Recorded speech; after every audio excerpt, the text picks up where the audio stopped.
Hey guys, get some of that RAM burning there in the chat for those of you that are members. Welcome to a very special community-oriented stream. Now, I put out an announcement to my Discord server to all people that are membered that are passing on to if they wanted to share stories about tolerance or intolerance, acceptance or rejection for their religious belief or lack thereof, that they could do so. Now, there are a couple of people, there are 3 exactly, that wanted to come on and tell their stories in person.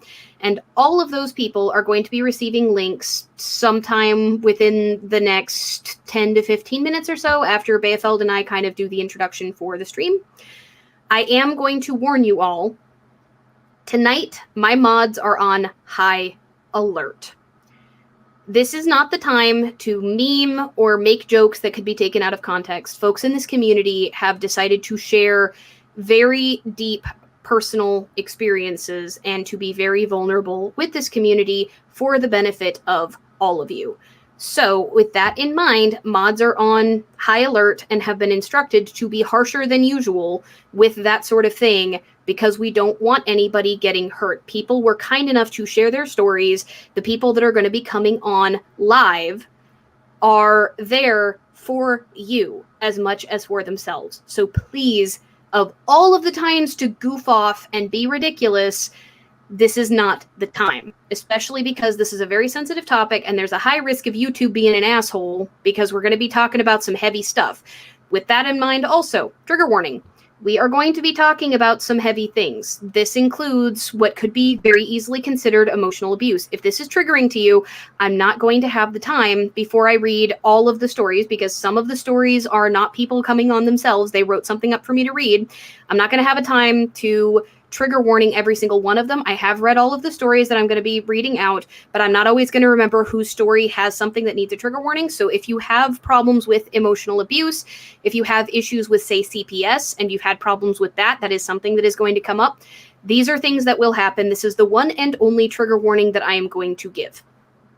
With that out of the way, welcome. I brought Beafeld on, aka Wind in the World Tree, because he and I have actually been having some amazing discussions about the future of pagan faiths, from everything from things that we think that people are making mistakes with in terms of like choosing aesthetic over practicality when it comes to religious practice, to things like latent Christianity, to some of the problems with like the organized pagan groups.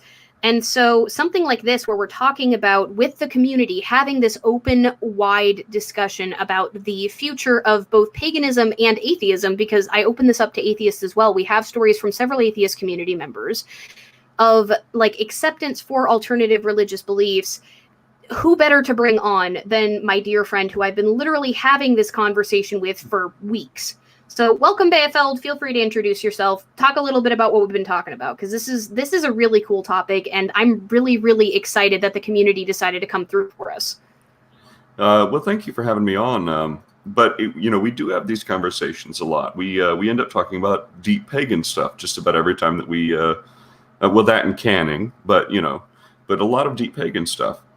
In this particular topic, where we were having lots of discussions about how your area and my area are quite different in your experiences that we've had in regards to how socially acceptable it is in the grander scheme of things to not be a Christian. Yeah, it's like we have churches on damn near every street corner, but we also have a large population of atheists and a huge population of pagans, which makes a lot of sense for how foresty Washington is, how outdoorsy Washington is, for lack of a better way to put it. Like the greater Seattle area, you're never more than 5 minutes away from a forest. Like there are tons of national and state parks. We have a ton of like local parks that are basically just groups of trees that they hacked pathways into that you can walk like through for miles. And if you drive for an hour or two out from my house, you can go get lost in the Olympic National Rainforest. So like in terms of like just the sheer outdoorsy draw, we have one of the biggest pagan pride festivals in the country. And a lot of, like, in Seattle, you can find pagan, like, open pagan events that, like, witches' covens and things put on regularly. Now, we don't have as many Reconstructionists here, but we have a thriving pagan population. And a lot of Unitarians also. There are just a ton of Unitarians everywhere here. We have a huge population of CUPS people, which, I know CUPS can be problematic, but, like, they're one of the few organizations that don't have all of the problems, just a few of them. You know what I mean? So, like, when I'm talking about the future of paganism and religious acceptance and atheism and non-religious acceptance, I'm looking at it from one of the most progressive places in the nation. And thereby, my view is kind of skewed in the direction of, well, things are clearly getting better because I'm doing significantly better than 10 years ago, but your area is a bit different. Well, I'm sorry, but down here in the South, things are not always exactly the same way as up there. Yeah, you're from Georgia, aren't you? Yes, down here in Georgia. Well, let's talk a bit about, because we had a really interesting discussion before we came up with the idea for this stream, which, by the way, Beafeld and I did come up with this together. This was a discussion we had after there was kind of a suggestion on this topic in my server. I immediately reached out to him and I was like, yo, I've got this idea. We need to talk about this, because we were literally having this conversation like yesterday. Let's talk a bit about what you replied when I told you that, because I was like, I'm not sure if I'm the best person to discuss this, and you were like, well, let me learn you something. I'm not entirely sure was I sharing what I went through? Yeah, you told the story about the school. All right, so to preface this, I work in education. All right, Mm-hmm. So I'm a teacher, and the one thing that any teacher will tell you is that administration will make or break whatever. It's not what you know, it's who you know. Yeah, and if you have a good administrator, everything's going to be grand. And if you don't have a good administrator, you might as well find a different job. And my first teaching job, I had an administrator that, he was extremely Christian. So much so that the first day on the job, I was hired, and I started working the next day. So there was no turnaround. It was hired and then I'm there. There were no introductions or anything like that. They needed someone, and I got the job, and I was there the next day. Jumped into the fire both feet first. Yeah, and so let's see how to put it. He was also a pastor, so he was a principal of the school and a pastor of a church. Gotta love that old separation of church and state there. That's a stunning example of that. If it had been able to be separated, I don't think there would have been a problem. But the problem was it kept creeping into his functions as the principal. He wasn't your principal, huh? No, definitely not. He could have been, and the one good thing that I would say about him is that he could have been a great force for good in the community, but he is not. And let's leave it at that. But what really struck me is that I get there, and the first day they decide to have a prayer huddle, and they decided to pray, and then they said that they were going to go into every classroom, into every playground equipment, and to every desk, and they were going to pray over it all. Oh, geez. I don't think you told me that part of the story. No, I didn't. But they were going to pray over it all. And he gave something like, last year we missed a seesaw or something like that. And some kid broke something. And it's like, bum, bum, bum. We missed one in our prayer huddle. And so, like, maybe my face sort of gave me away, because at that moment I was like, what have I signed up for? This is not my jam. And so I opted out of the praying over everything. I opted out, and that was probably my first mistake. Yeah, that doesn't put a big red glowing target right between your shoulder blades, does it? Nope, Yeah, not at all. so that probably did not bode too well because I decided that I didn't want to be part of the prayer circle, and I didn't want to pray over all of the stuff. And I certainly wasn't going to tromp around the whole school doing it, especially when, I'm not a Christian. So can I get a shout out, by the way, for all of the practitioners of magic in the chat? Does that sound like spellcasting to you? Because that sure as fuck sounds like spellcasting to me. Oh yes, it's definitely there's some like magical elements to what they were attempting to do there. Aether Tales goes, do you want to end up like the seesaw? But let's just say that I opted out, and that from day one was, the beginning of the end. Part of it is that I was then invited to join his church, and I thought that I was very polite, and I said, "Oh no, thank you. I'm very happy with what I'm doing," and so I opted out. And there was, I guess, strike number 2, and I didn't get a third strike because it was just a rough road from there on out. And the thing is that they didn't even know that I was a pagan.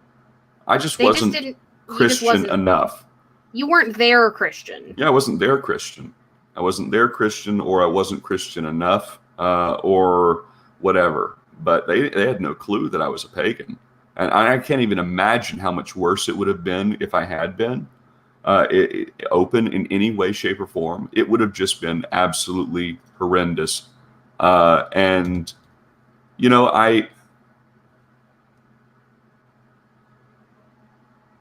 I would...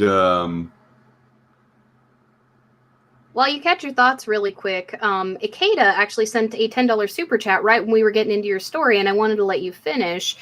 No jokes, just support for this wonderful community. Thank you so much, Ikeda. Just so you guys know, I will be reading your super chats as they come in. And if you want to try to tell some of your story with a super chat, I will. But I am not going to be interrupting anybody's stories, including the ones that I'm reading, or the discussion about them for super chats. I will be pausing in between stories to read super chats. I'm going to be very, very respectful tonight because we have so many people who have poured their hearts out to us. So there you go. Have you got your thought?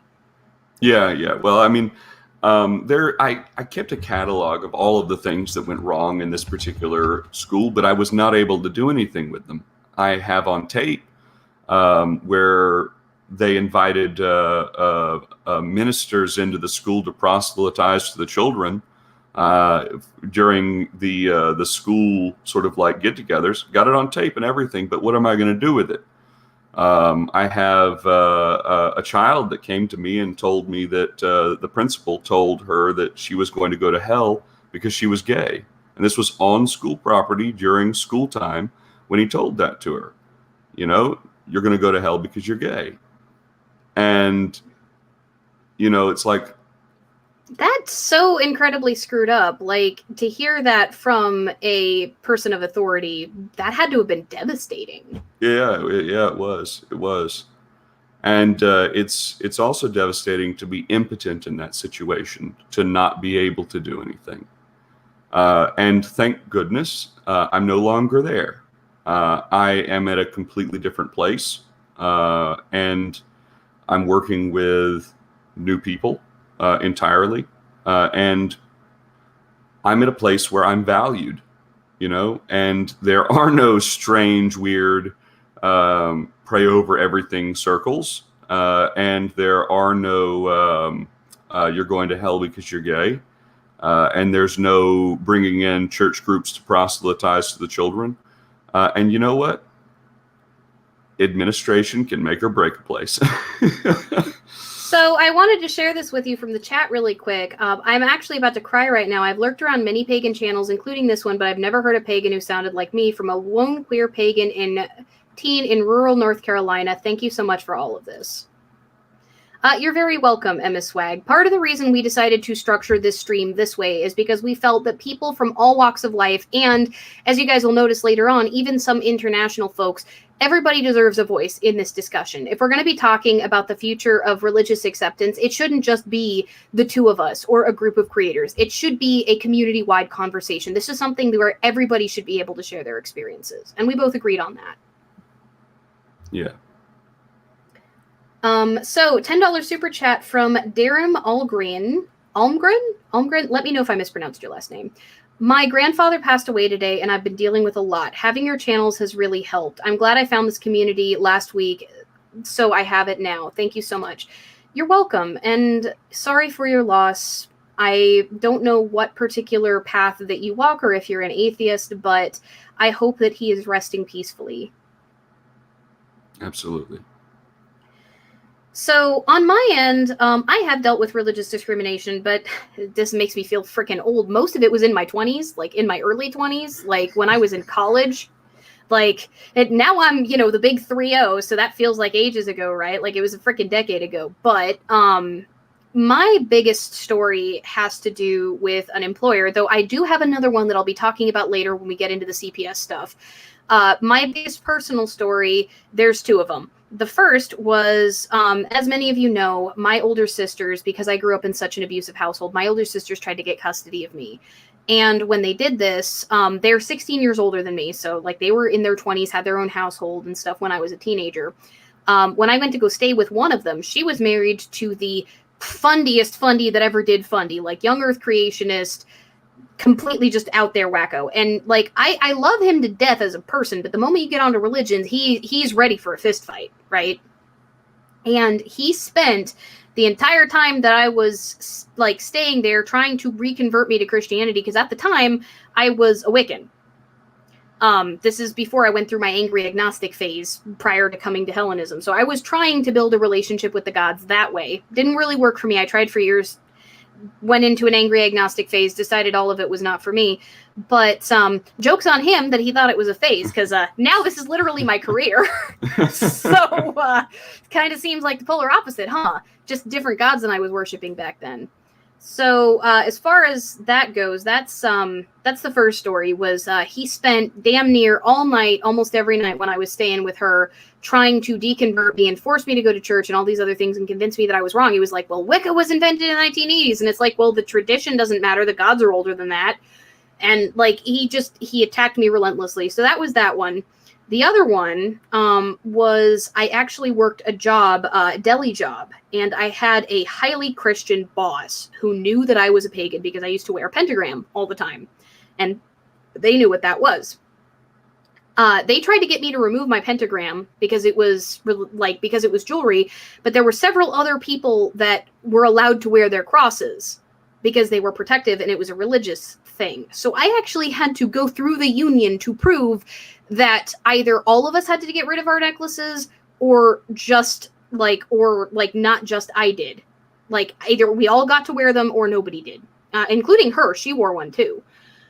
And so this particular boss, at that point, was out to get me. I had to become a freaking union steward to not get fired from a totally secular job. Like, what does working in a freaking deli, like in a grocery store, have to do with religion? Like, one can argue education-wise, some people consider that to be like the domain of semi-religious stuff. Like kids, like parents raise their kids in religion. We can have a debate about whether or not that's appropriate, but like schools, people can argue whether or not, like, Christians seem to think it's their right? But like, what the hell does a deli have to do with what my faith is? You know? So that was about 10 years ago. But during that same period of time, there were also these like open ceremonies and stuff that would go on. And when I was in college, I got to write up a paper on one of those. And that was really freaking cool because, like, my teacher was so openly accepting. He said that he always looked forward to seeing what his pagan students would come up with in his papers, like when we wrote papers on experiences and stuff. One of the assignments was to go out and do something on Halloween that wasn't just, staying at home, and then write up a paper on your experience about it for a narrative. Like, we were studying narrative structure and techniques, like biographical techniques. And so I wrote up a story about going to a Samhain ceremony and like I got a stellar grade on it, and he like actually shared it with the class because my college was so accepting that they were down with that. So I have primarily positive experiences in my own state. It was not a kosher deli. This was just a grocery store deli, like a Fred Meyer. I think the point there is that sometimes religion does have to do with delis. If you are having to do a kosher deli. Not this deli. This deli was just like, I think down there it would be a Kroger. I think they're owned by the same company. We've got Kroger. What do you have? Fred Meyer. They're owned by Kroger. Oh. And QFC, which are also owned by Kroger. Kroger is such a better name. Well, Fred Meyer used to be its own company, and then they got bought out by Kroger. So anyway, as far as that goes, like our deli specifically, the one that I worked at, this was just a normal grocery store. And like for some reason, we had to have, as somebody in the chat just said, good Christian meats, apparently. Yeah.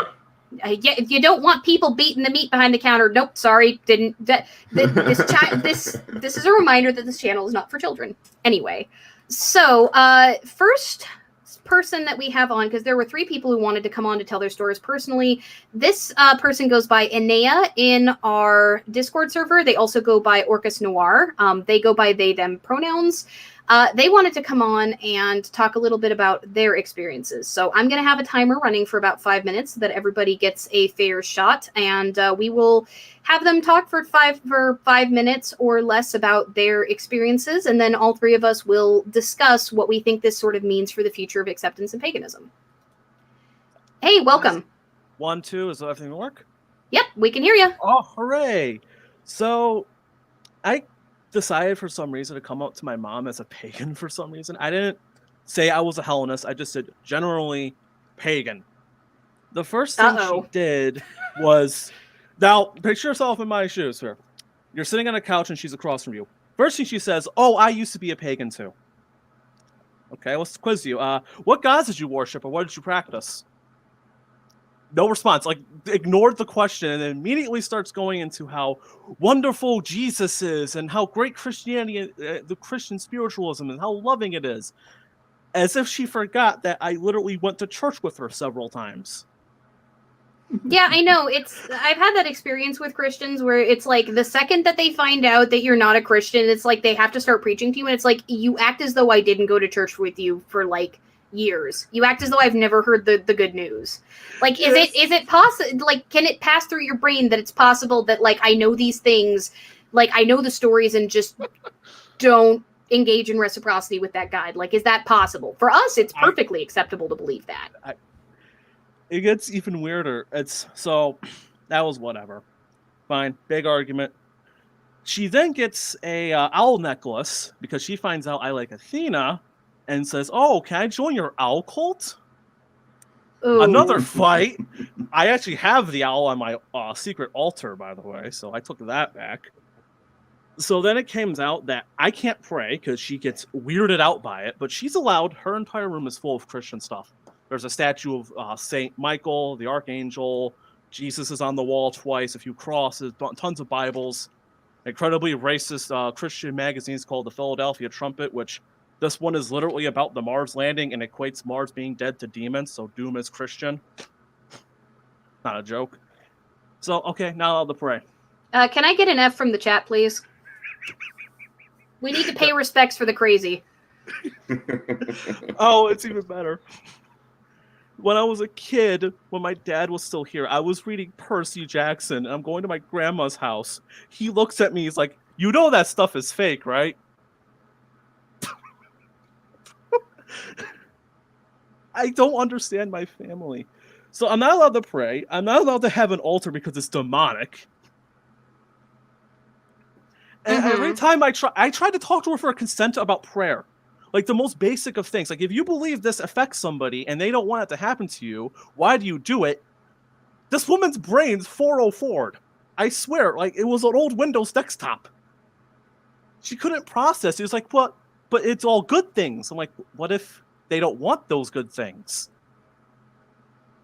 Well, yeah, the consent conversation. When I did my video with Wolf the Red on consent in prayer and such, like, we actually talked extensively about how Christians often don't seem to understand consent when it comes to these things because of the whole idea that their God is 100% good, but also the idea that, like, hellfire justifies anything from, you know, when it comes to, like, keeping people away from hellfire justifies anything. Oh, yeah, and the whole, she had admitted at my grandmother's house, which is a mess, I was reading these trumpet magazines as a joke, and one of them was comparing gay people to pagans and how it's bad and evil. Thanks, Grandma. But what about all the gay pagans? Like, I feel left we're out double now. evil. We're evil squared. Don't worry. And I was laughing at it. It's just like, you know, that stuff is evil. I'm like, no. Just like, and I got her to literally say that she would like to convert me.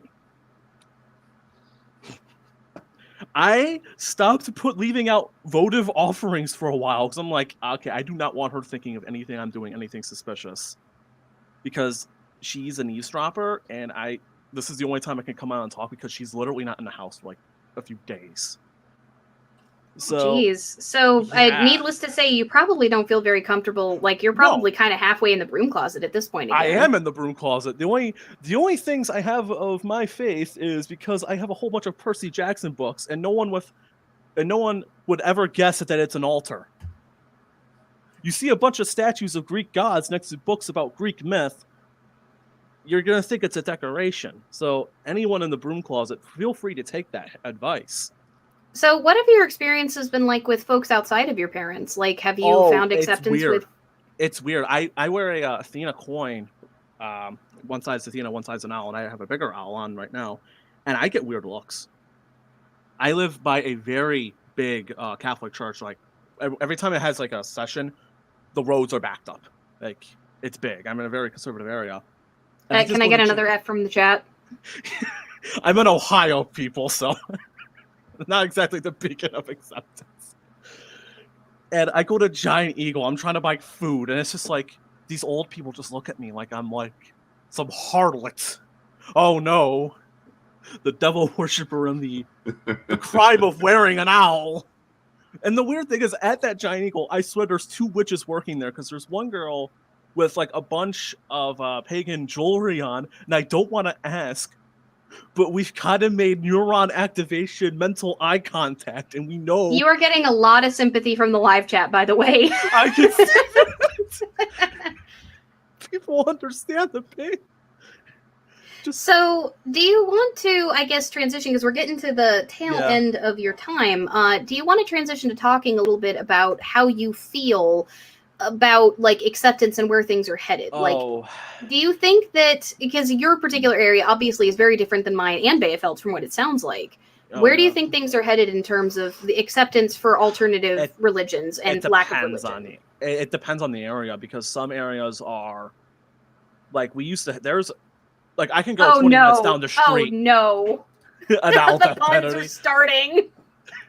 I could go down the street, and there's a pagan shop, a pagan witchcraft shop, like 30 minutes from my house in Willoughby, Ohio. Death. But I think it depends on the area and depends on where the GOP, I hate saying it, is going to take their brand of Christianity. If they're going to start saying, well, anyone who's non-Christian is bad, I could definitely see that. Even in leftist spaces, because conservative Christians are so loopy and crazy, and they're just like, yeah, anyone who isn't like us is bad, and we're going to restrict all rights, and yes, this is good and holy. It backfires on us for some reason, because apparently people can't put two and two together that we are not these people. So, well, I mean, I'm going to age myself a little bit and remind everybody that the whole invasion of Iraq was justified as a holy war by W. Oh, you remember that? I was a kid. I remember hearing that. I was a kid too, but I remember that. Yeah, I remember learning about that in school. This is justified. This is a public school, and we're talking about it's a mixed bag. What do you think? Do you have any sort of commentary on the issue with parents and the passive aggression and stuff? Because that also sounds like a lot of not so healthy communication techniques. Oh yeah. So, as much as I would like to say that coming out of the broom closet is an amazingly wonderful idea, I personally don't think that it's an amazingly wonderful idea for a lot of reasons. And for one of those is that when you're dealing with an extremely Christian family, right? They truly believe that you're going to roast eternally in pools of fire and brimstone if they don't convert you back to Christianity. The weird thing is with my mother is that she thinks that hell was made up. So you just don't get heaven? You'll get heaven, but there's no hell, but then you also get punishment. She doesn't even know her own religion. All right. Well, I don't know what's going on there, but let's just say that for the most part, they really and truly do believe this. They think that what they're doing is beneficent in that way. They think that what they're doing is absolutely justified because they're looking out for your soul. And so you don't necessarily have to say that you're a Christian, though. You can float right along being just as pagan as you want, because most of the time people don't ask. They assume that you are a Christian until you tell them otherwise. And it's one of those really nice things where you can just float along right in that realm of you can be as pagan as you want so long as you don't actually say that you're pagan. Because in our society today, we glorify all of these very pagan things. It's in all of our media. It's in all of the books, the television, music. We glorify these pagan things. We have people that are, flaunting it in a way. And we can sort of float along with that in the broom closet just fine. And not have to necessarily suffer the wrath of parents, especially when you're having to live with them. Yeah, this is one of the things that when I talked about in my broom closet video, if sometimes it's not safe to come out of the broom closet, and that's okay. If you're concerned that it's going to put you in a position of fear, where you might lose your place to live, or, even just create a very uncomfortable, potentially emotionally abusive situation, it is absolutely okay to stay in the broom closet. There are enough of us out that are loud, proud, and shouting that, we can help make up the difference for those of you that are still trapped in the broom closet. There's a reason why we have a term for it. It's not the discrimination we face is not magically false. It's not gone. Oh yeah.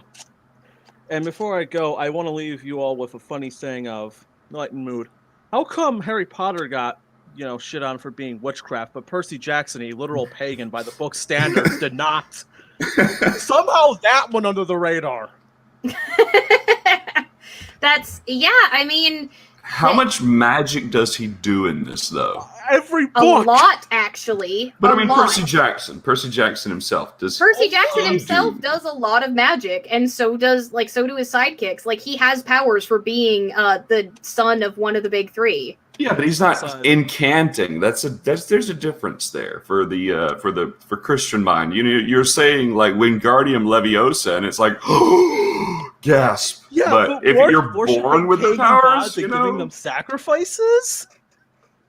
They literally give They literally give food offerings in the first book. I'm surprised it didn't get shit on for that. Yeah, I think it probably has something to do with the incantation aspects of it. That might have something to do with it, but it also has something to do with the time period. We're looking at 2004 to the 90s. Not really that big of a jump. Well, you would be surprised.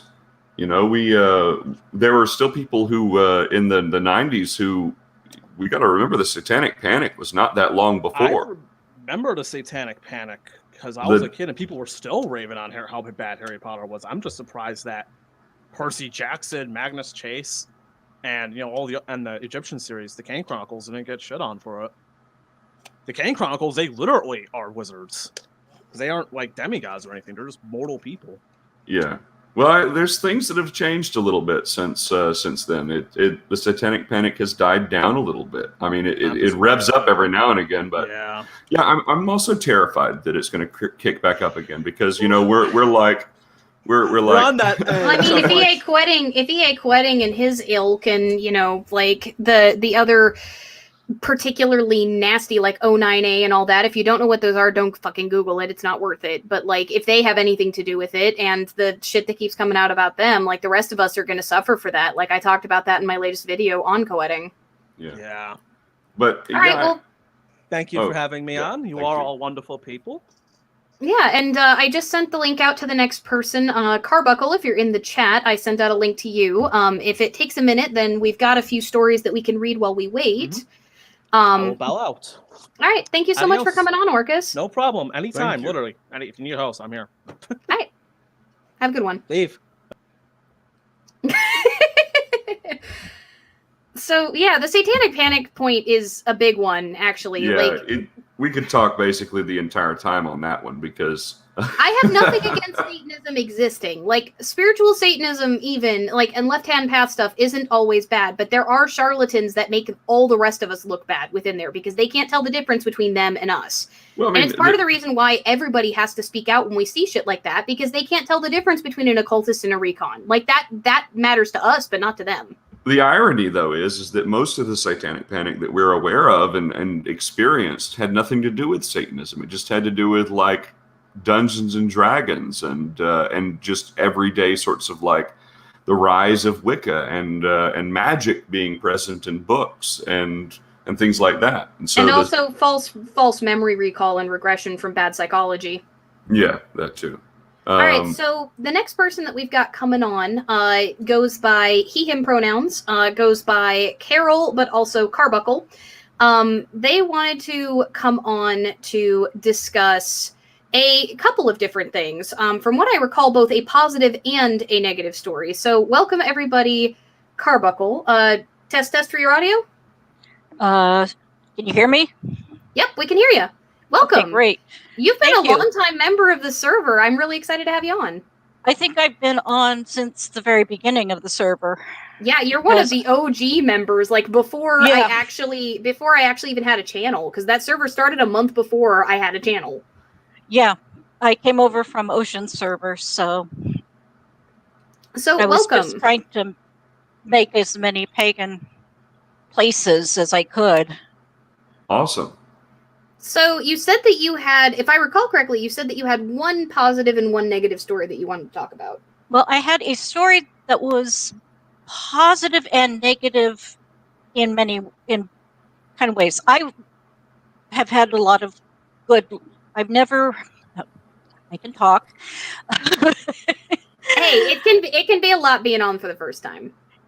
Oh no, I just get tongue-tied when I'm talking frequently. I'm actually one of these people who can walk out in front of a crowd of 100 people with no notes prepped and just talk. But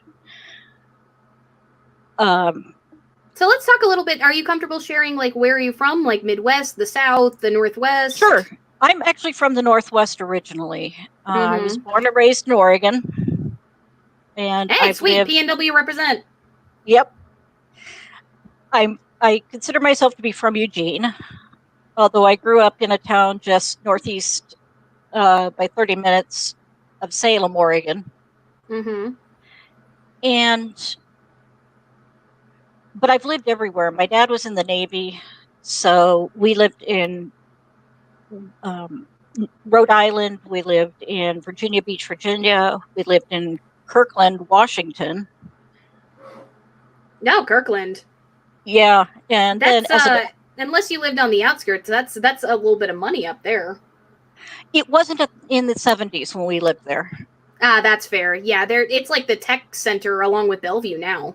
Yeah, it is. I noticed that when I moved up there as an adult. I've also lived in Renton and Redmond at different times. So I've lived in California, though not by my choice. So let's talk a little bit about your story. Well, and right now I'm in North Carolina. My condolences. Well, I married a Southern boy, and he's worth it.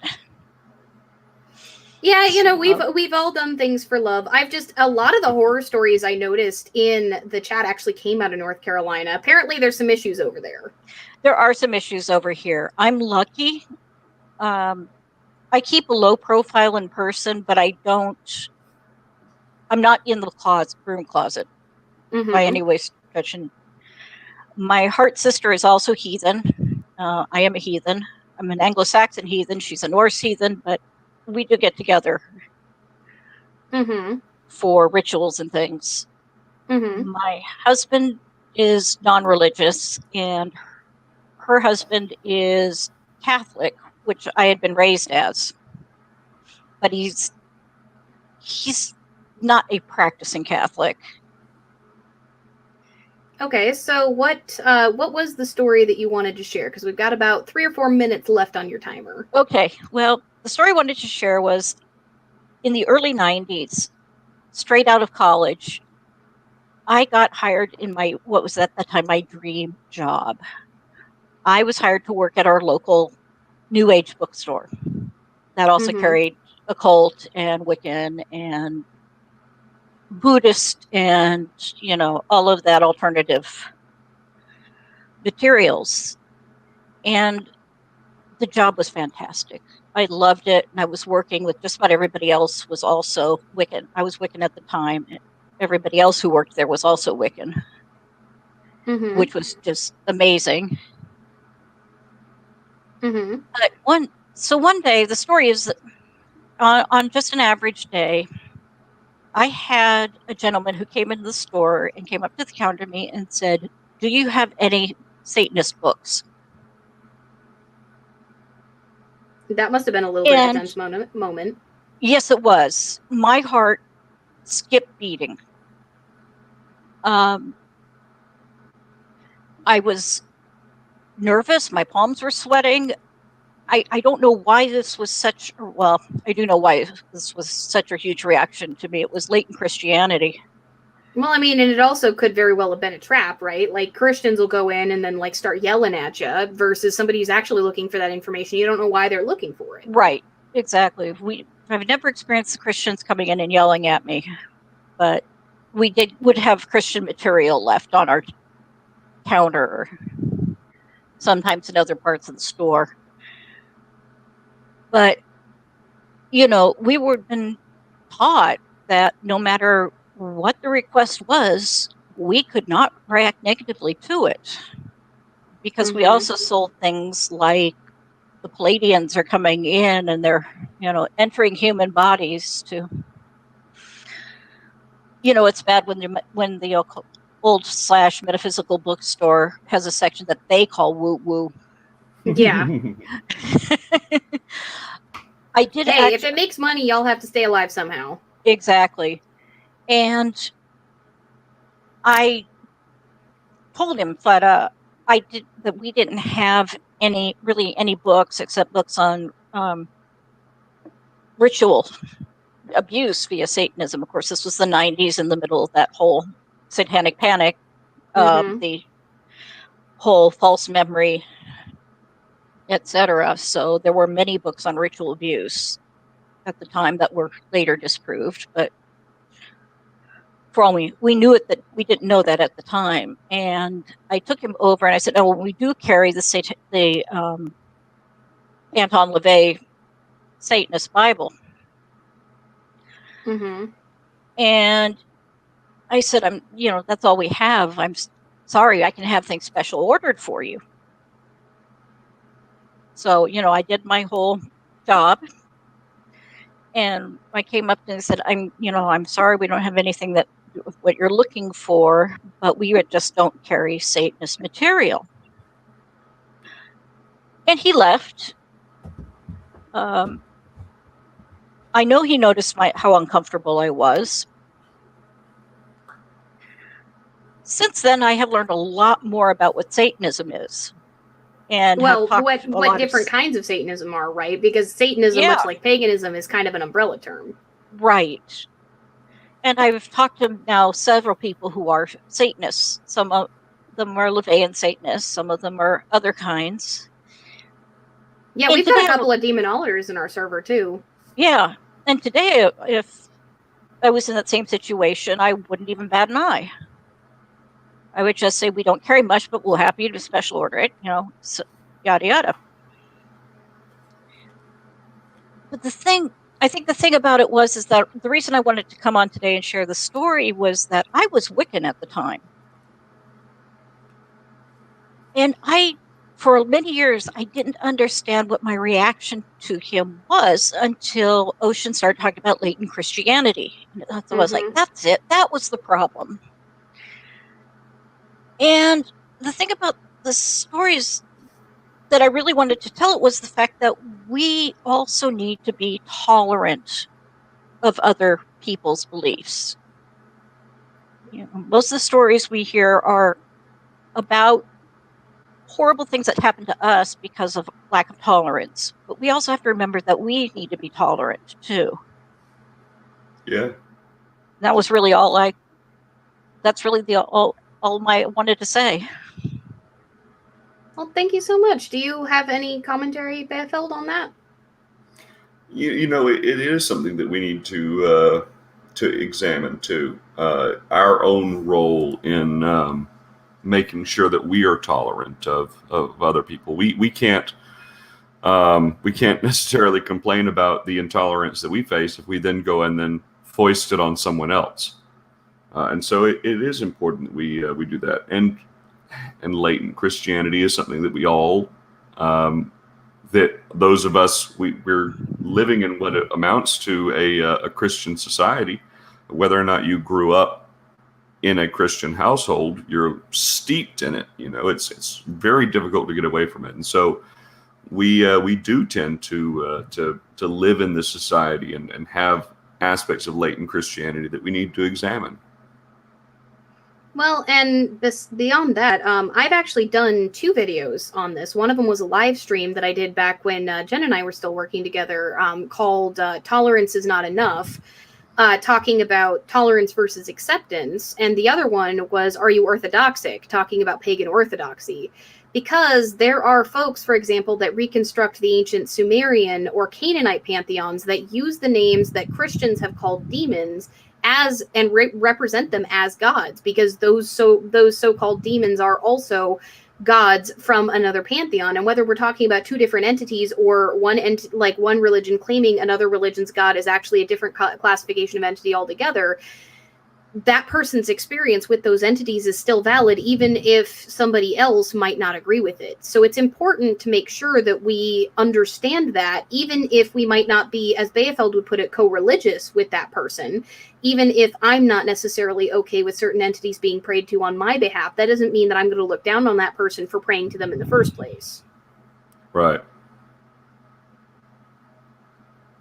Would you say that's fair, Carol? Absolutely. Well, thank you so much for coming on and for telling your story. I've got one other person who needs to share their story and then a whole bunch of them to read, and we've gone over a little bit. But thank you so much for coming on. Well, thank you for having me. All right. Have a good one. I'm going to put you back in the back room, and then we will take a quick break before we bring on the last live person, because I've got a few stories that I want to read and discuss with Beafeld. And yeah, thank you again. You're welcome.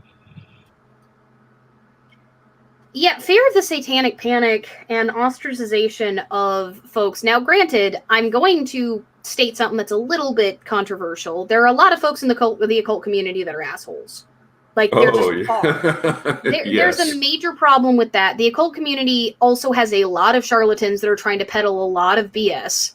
Because, like, without the grounding in history, we've talked about how eclecticism, there's nothing wrong with eclecticism. Eclecticism is how all religion is born. Experimenting and figuring out how you build your relationship with the gods. But it also is rife without sort of a direction or a grounding. It's very, very easy to then have people claim to be experts, claim that sort of almost cult leader-like position. And you see people like E.A. Koetting and like others that are extremely abusive that spring up within the occult community. So it's something where we need to be more tolerant and accepting, so long as that person's behavior is not going to negatively impact the community. But we also can be very on edge because of that problem, Right.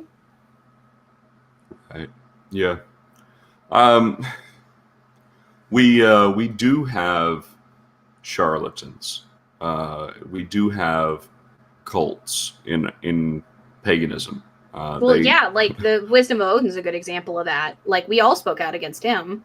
Yeah, these groups, they crop up, and we do our best to argue against them, but we also there are elements to this that are belief related too. And so it does dip into co-religiosity, but I see nothing wrong with arguing against things that are necessarily what we would think of as harmful, or that we would argue for better things to be done in the community. Like when we argue for Reconstructionism, we're sort of saying these are some standards that we're trying to set for our practice, and this is sort of the way that we want to be able to discuss things.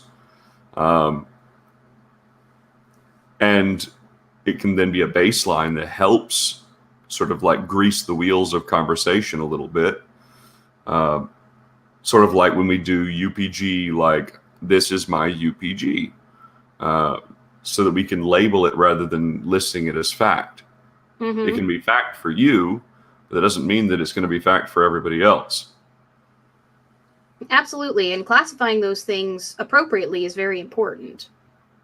Yeah.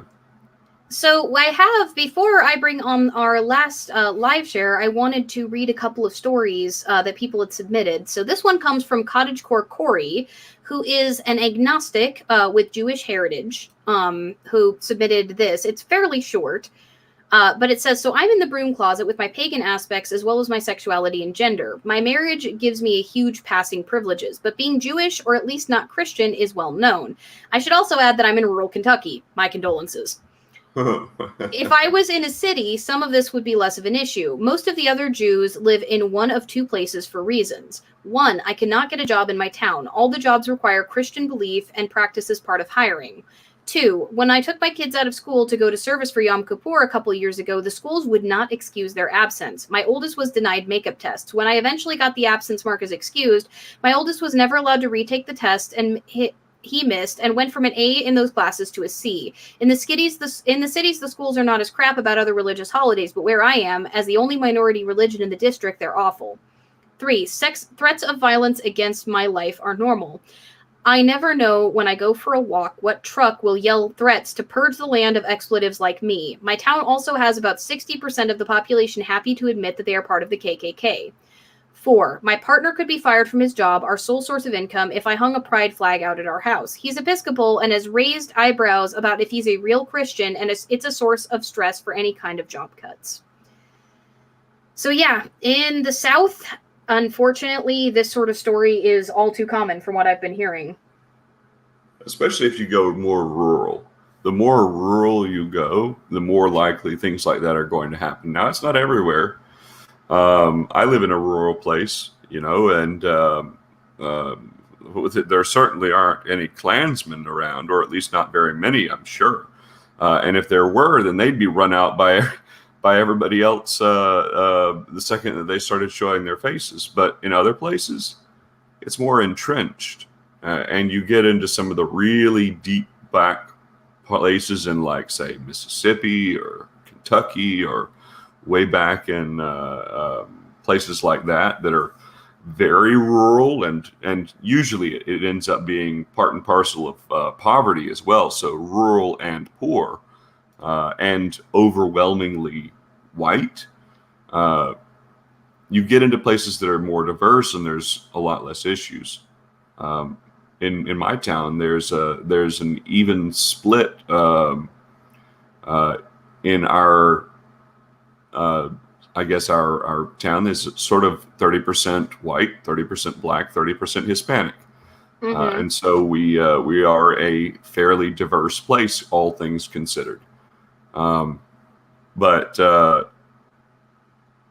you get into other places that are a lot less diverse, and you're going to start having a lot of issues because people grew up and Grandpappy was this way, and Pawpaw was this way, and everybody else was this way.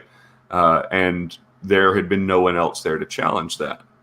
And so when you get into a rural place, it's definitely going to be an issue, especially in those places that they never got out. Well, and this brings me to a pagan seeker in my server who requested to remain anonymous, so I'm going to respect them. submitted this. I come from a very religious Christian family. When I was still exploring my spirituality, I remember a time when I was talking with my uncle and aunt from Oregon. My uncle was very much positive about my spiritual soul searching and encouraged me to keep looking. It was my aunt, however, bless her heart, who was your standard passive-aggressive style of evangelizing me, including an admonishment to never forget the truth. Between her and a friend of mine, also evangelizing towards me for a short time, I went into the broom closet and pretended to be a devout Lutheran. I agree with structure to my worship, but the God never really clicked with me. But I was always afraid to come out of the broom closet due to mostly not wanting to lose community. Eventually, I found an excuse to leave the church, my sexuality and gender identity, which came under attack when a new pastor took over the church I was attending. These days, I find myself in a welcoming community of many different faiths and lack thereof. So this is a positive and a negative. Apparently, one side of the aunt and uncle was accepting and welcoming and, hey, explore, think for yourself. The other, on the other hand, was like, y'all are going to burn. Oh, man. I'd hate to see what dinner around that table would have been like.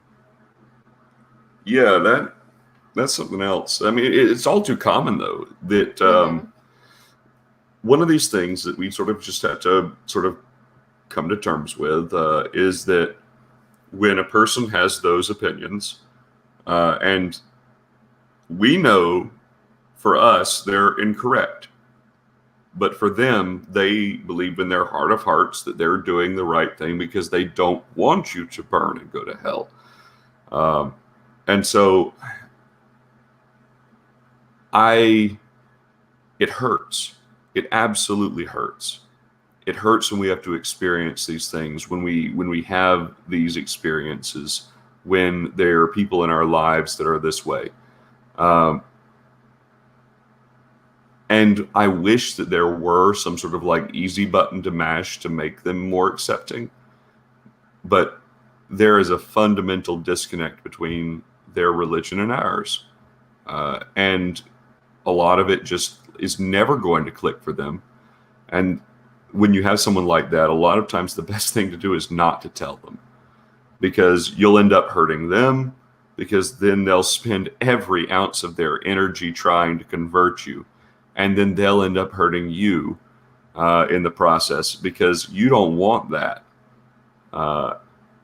And so sometimes it's just better to let Granny think that you're a good Christian. Yeah, sometimes it is just easier. So I've got one more to share before we bring on our final live share for the night, and then I have a whole bunch more. Don't worry, the stream's not wrapping up after an hour this time. I let Bayefeld know that this one might go on for an hour and a half, 2 hours, because we do have a lot of stories to share, and I've got a few more to read. The last one comes from Asilia Nihara. I think that's how you pronounce it. It's got J's in there, but I'm pretty sure they're HJs. They go by they, them. They said, I have 2 stories that I think fit the format. If you decide to share them, it'd be nice if you mentioned my username, which I did. First, acceptance. I'm not sure whether or not it fits, because the person the acceptance is coming from is an armchair Wiccan, so I suppose it's more of an allyship story. When I mentioned to my mom that I'm going to do my first proper ritual last year, she was very curious about it and asked whether or not she could watch. It went really well, and afterwards she said that she understood my faith a bit better because of that. Which is really cool, because like Carbuncle talked about, sometimes there's intolerance between, especially Wiccans get into fights with recons a lot, and a lot of the intolerance comes from our side, but we also get it from them from time to time when they think that we're, say, like some Wiccans tend to be soft polytheists, very soft polytheists, and think that us giving offerings is stupid, because one of the tenets of Wicca is that no offerings ever need to be given because the goddess is the mother of all things. And so sometimes we get looked down upon for giving offerings. I've gotten into fights with Wiccans, like in my own Discord server, about that before. Very bizarre. Why would it matter to them? I don't know. Like, I'm not saying this is a majority problem with Wiccans. I'm saying it's a thing I've run into. Most of the time, though, it's us being assholes to them. Like, yeah. Recons are stuffy, and Ocean's right about that. Well, to be honest, there is a lot of hate that Wiccans get, and I don't really necessarily understand a lot of it, because it's a religion like any other. The modernity of a belief does not necessarily make that belief less correct than anything else.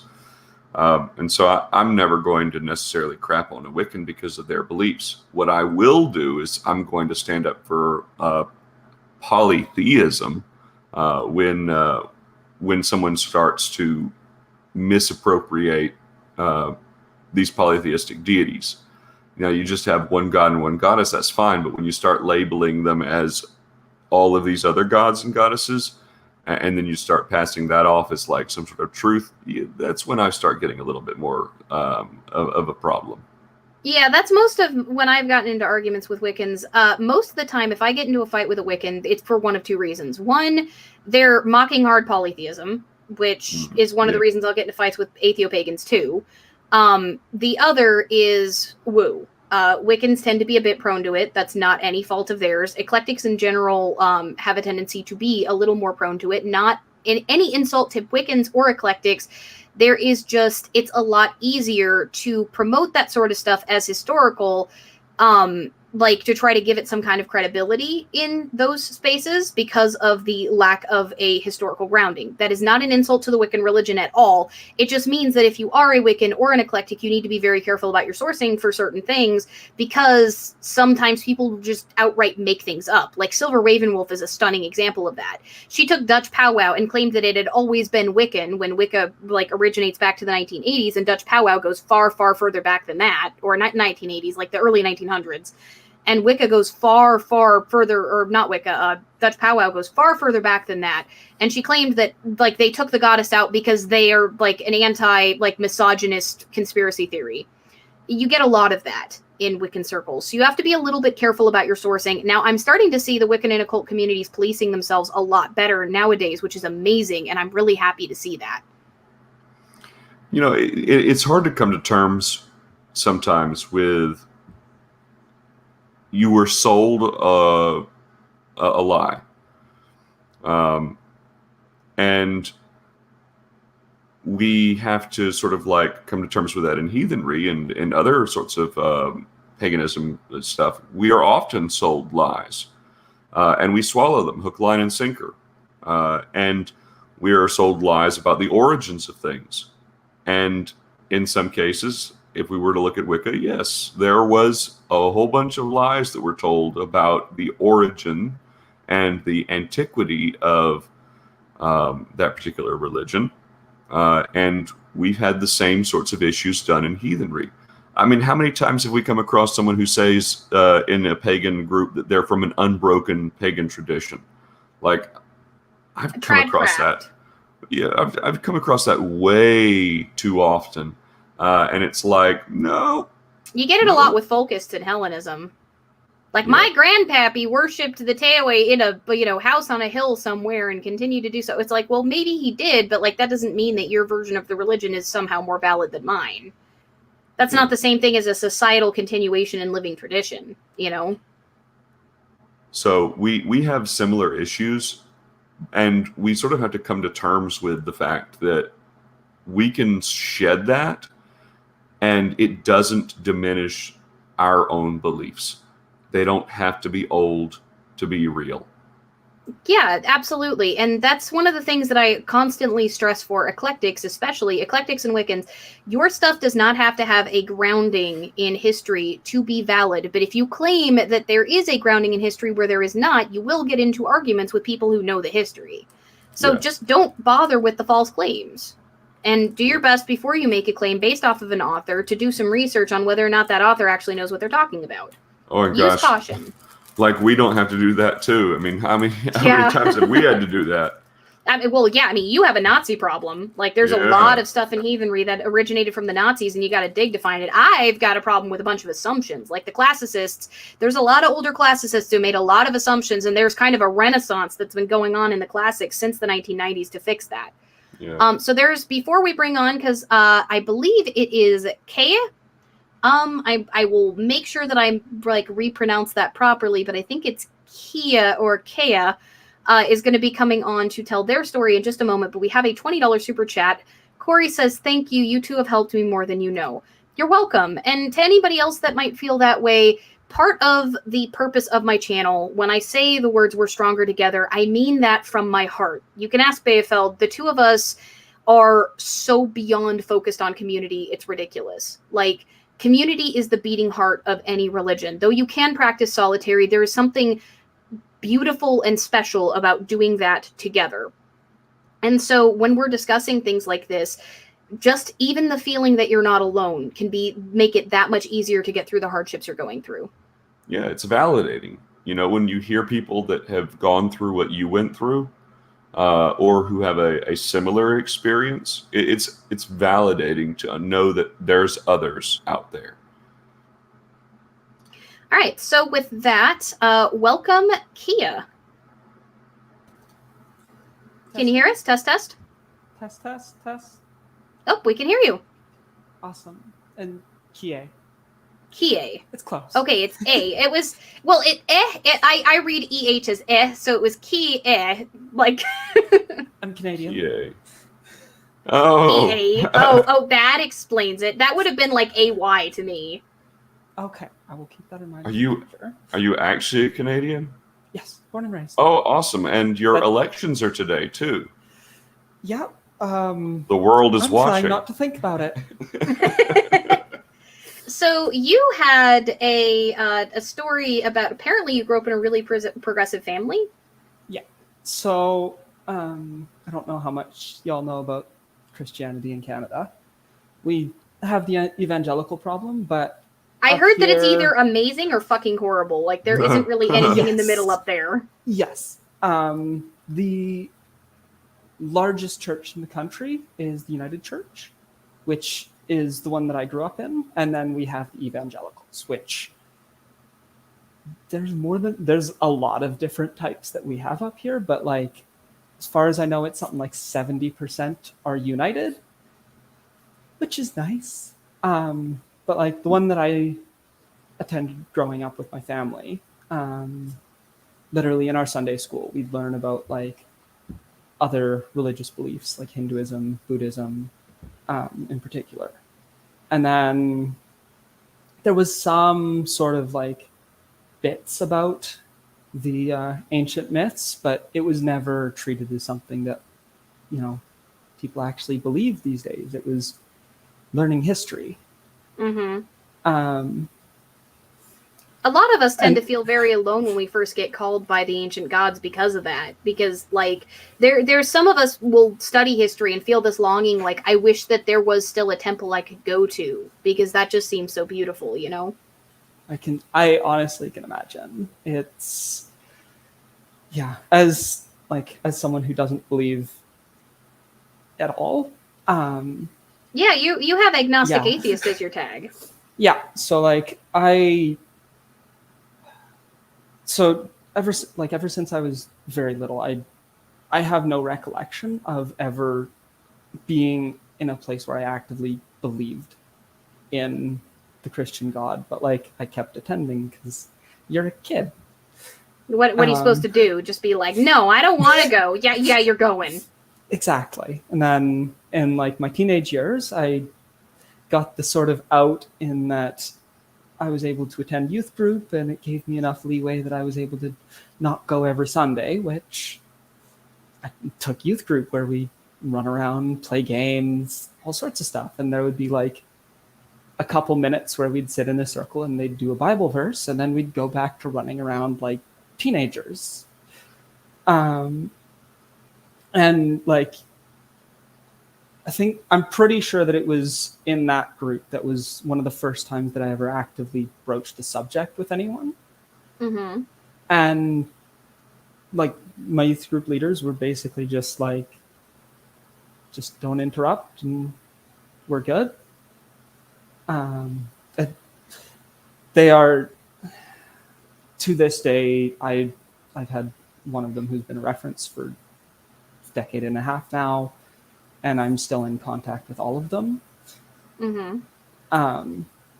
But like, that was one of my first ever experiences, and it was through the church of all places. Then there's school, where I got to hear about how being agnostic's the most pathetic position. Just make up your mind. Well, that comes from the misinterpretation that agnosticism means that you like agnosticism means you haven't made a decision, as opposed to the traditional definition, which is that you don't think it's possible to know. Yeah. And I honestly can't say where I was at exactly at the time. I just know that at the time I didn't know. But I heard that from the Christians and the atheists alike, which was the wonderful part of it. Because at my school, like, there wasn't much of any stigma about being an atheist. It was being an agnostic that's the problem. Sorry, I sort of wrote up the segments that I was wanting to go through. Yeah, you mentioned as you started to get into the LGBTQ plus community, that getting more vocal. You talked a little bit about how Christians and atheists would both just refer to religion as meaning Christianity, and how that bothered you. Yeah, and especially like as I've gotten more involved in the community here and over in the Hold, and also as I've learned more about things like the Sikhs and others that are not as often talked about, and the places where I have the most history are atheist communities. Mm-hmm. And so and of course the cancer of anti-theism runs through a lot of those communities. Oh yeah, and a big part of it is I don't think that a lot of them realize what they're doing. A few of the folks who I've grown quite close to over the years have taken various approaches somewhere in that vicinity, but like all of their history is with Christians, occasionally with people who are Jewish, but like that's it. Well, and most people treat Judaism as Christianity light, even though they're radically different religions. Yeah. But yeah, I think the biggest thing that really sort of made me both actively aware of like the evangelical side of things up here, as well as the more radical side of like the anti-theists, was the city where I live. There was a bylaw getting voted on last year, beginning of the year, to ban conversion therapy. Fuck yes. Like that. Why has that not already existed? Oh, the province. For folks who don't know what conversion therapy is, by the way, it is not therapy at all. It's abuse. It is effectively abuse and torture to try to make folks that are part of the LGBTQIA plus community no longer identify as what they are. Like, it is the belief that you can force them into the cishet mold magically through torture and force. And even the ones that are not as much physical torture are a lot of emotional abuse and terrible, terrible emotional like harm. It is always awful 100% of the time. No exceptions. Do not cast go. Do not collect $200. It is always terrible. There is no excuse for conversion therapy. None of it works. Yeah. Exactly. I just had to put that position out there to make sure folks both knew what it was and also what my position on it is, because seriously, fuck conversion therapies. Press F to in the chat, please, to say fuck conversion therapy. Agreed. And not to get off on a tangent, but like the reason why this particular vote was happening is because a little while prior, our premier, the provincial leader, decided to put out a statement how there's no reason for us to ban conversion therapy because it doesn't happen anymore. But in the process of this bylaw going through the floor of council, and they took calls from anyone who wanted to speak on it. And just listening to the number of people who are so deep and have such massive blinders on because it's their way specifically in Christianity or nothing, it was very eye-opening because I'd grown up in that progressive church. So, given the sort of contrast between those two experiences, what do you think the outlook is in your area for the future of alternative religious or lack of religious acceptance? Well, I've gotten a lot more vocal in pushing back against people because lack of religious is, while it's not common per se, it's enough that like we typically don't get the same type of treatment in my experience that I've heard from my American fellows. Um, like at my school, we probably about a quarter of my classmates were atheists. Like, it's not the dominant by any means or anything, but it's common enough that like we don't really get that. But I definitely see it like when I do wind up bringing it up when people are doing the overgeneralizing, regardless of who's doing it. When I bring up that like, there's stuff that's not Christianity. Like my father, I learned more recently is an atheist. And so when I actually spoke to him about myself, it was just, yeah, but then in another conversation a little while later, I don't remember exactly how we got onto it, but I brought up, I'm like, pagans just kind of want to be able to exist and do their worship. Yeah, leave us the fuck alone. Yeah. that's most of what we're asking for. He just turns and he's like, he just gives me this look of, what are you on about? And then on like the other side where I am the thing that does make me sort of uncertain is when I did talk to my mother in almost the same conversations, like she had no idea what I meant when I said atheist. And when I mentioned, when I brought up pagans, she's like, where are you getting this type of stuff from? Like, yeah, well, because some people have so little life experience outside of Christianity. It's like Christianity or wait, there's something else. Yeah, and she is the one, like, as far as Carbuncle, the real pagan agenda. Leave us alone. And like, I'm pretty sure she's the only one in like my direct family who is still Christian, or ever really was. But as far as the future goes, I think one of the biggest things is going to be visibility up here, because of how big the country is, and like there's the cities, but our population is tiny compared to the population of the United States. And so like it's very much just these pockets of population and then nothing for a lot of the land, which, I mean, I'm okay with that. It makes it easier to keep from destroying as much, but also it means that communication and visibility take more work.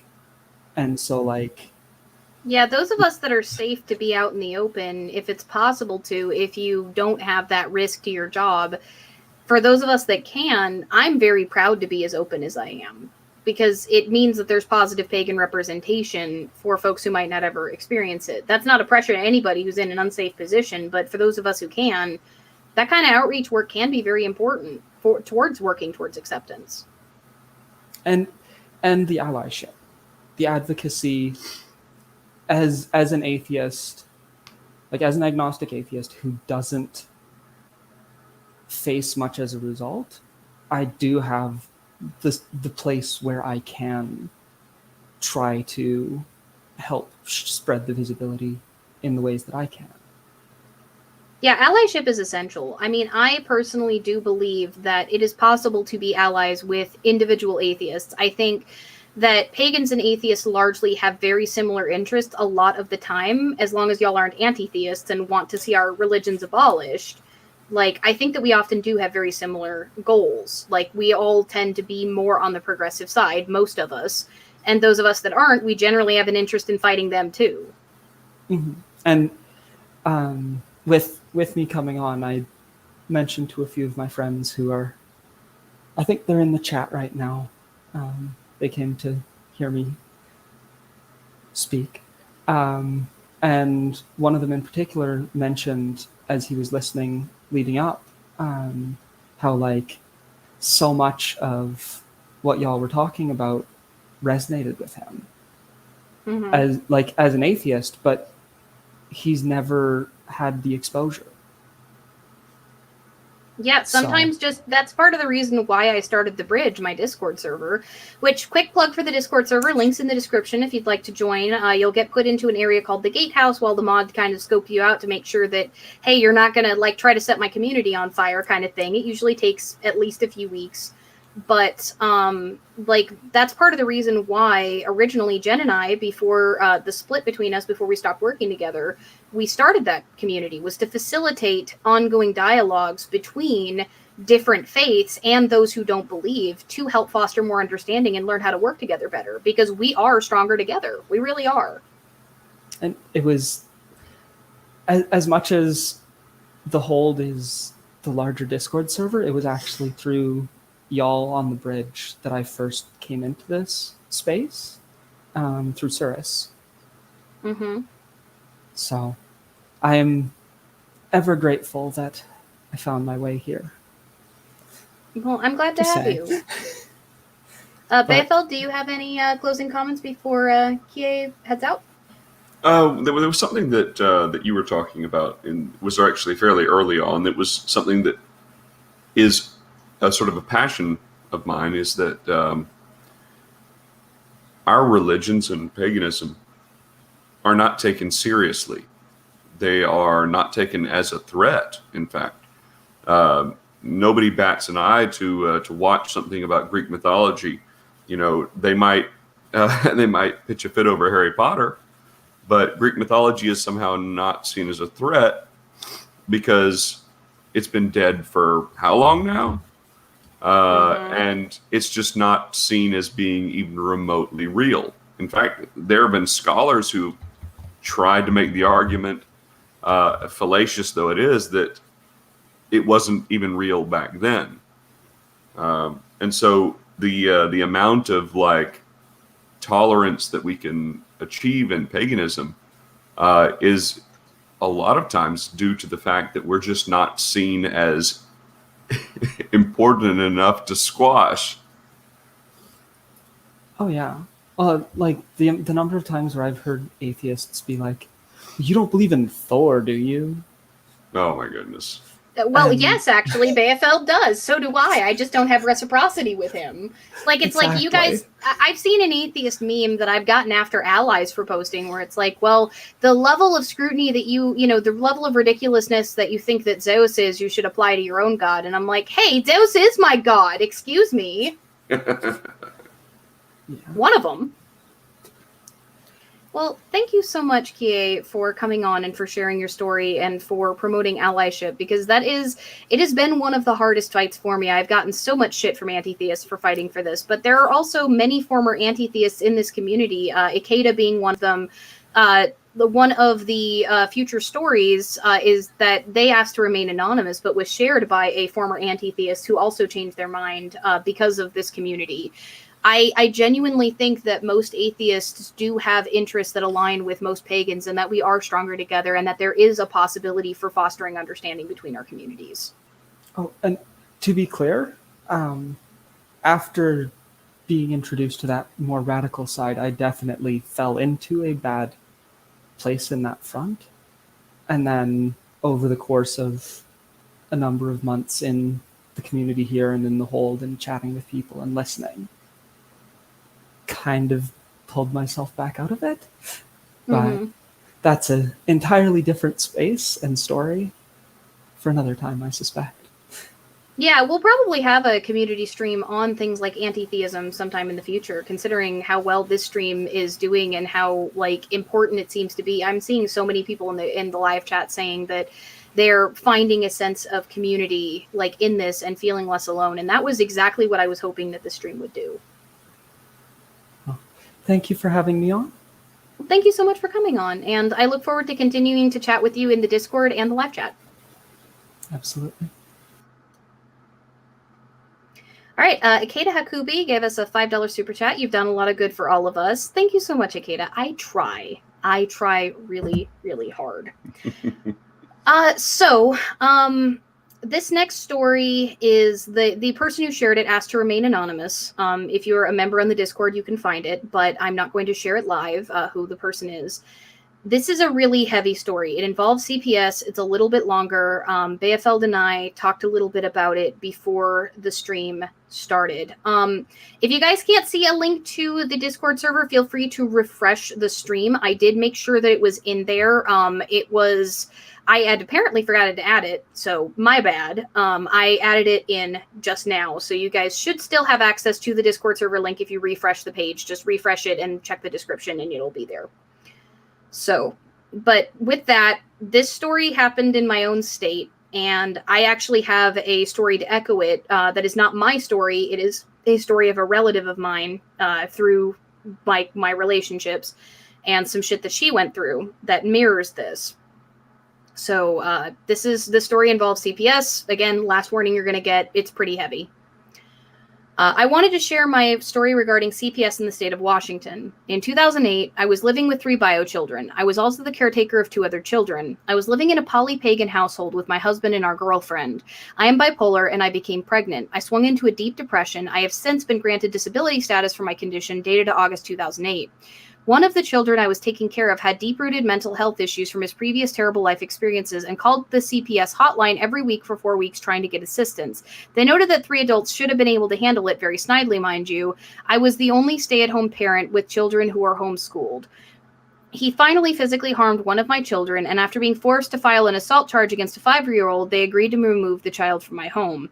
The house was in shambles, and my husband at the time was losing his temper more and more regularly. I asked repeatedly for assistance and was repeatedly told to reach out to my church. I think that they assumed we are FLDS at that point. After they removed the one child, they tried and failed to remove all the children from the home. They tried and failed 3 more times over the next year to remove the children based on charges that were never founded against me. I was hospitalized in December 2008 due to a medication reaction from being over-medicated by doctors after they removed the new baby straight from the hospital despite having met every requirement listed in the case plan.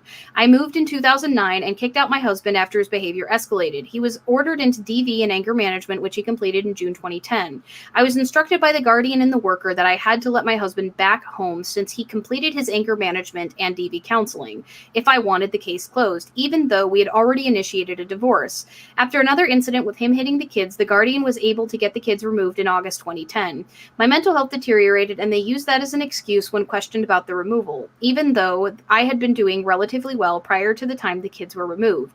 There were all sorts of services offered over the life of the case, but none of them were relevant to a house with 4 or 5 children in it. They also failed to offer the one service that was recommended by their evaluator at the original evaluation in January 2009, specifically counseling on handling specific issues regarding a household of that size. With one noted exception, early on, the people who were supposed to be helping with the case only came to the house when the kids were not there, limiting the advice they could offer about handling the kids. After the worker forced me to return to work against the objections of no less than 3 other medical providers less than 3 months before the trial was scheduled, my mental health did deteriorate. I was told that the CPS's reasons for taking the children would not be addressed, but instead the trial would only evaluate my ability to take the children back in under 6 months. So nothing they had done wrong would be considered in the trial, and they would not be required to offer the services required for me to stabilize and take the kids back. I felt forced to sign relinquishment on my 3 oldest children in October 2011. My youngest child was returned to his father to be removed permanently 2 years later and adopted to the couple who took his older brother, with my blessing at that point. What I learned later, the first worker was recorded commenting to the guardian that the children needed to be saved from our sinful home. The guardian noted to a judge in private meeting that while she sympathized with the sentiment that failure to remove the worker would pose legal problems with the case, should they finally get the proof that they needed. That worker was dismissed from the case. When I moved town, an interoffice memo was sent to the lead worker that they should pick a worker for us who had experience with dealing with alternative religious parents without getting into trouble. Note, they were not looking for understanding, just the ability to not get caught being bigoted. The worker selected was later fired and her case questioned after displaying a habit of aggravating mental health issues in her charges to support removal.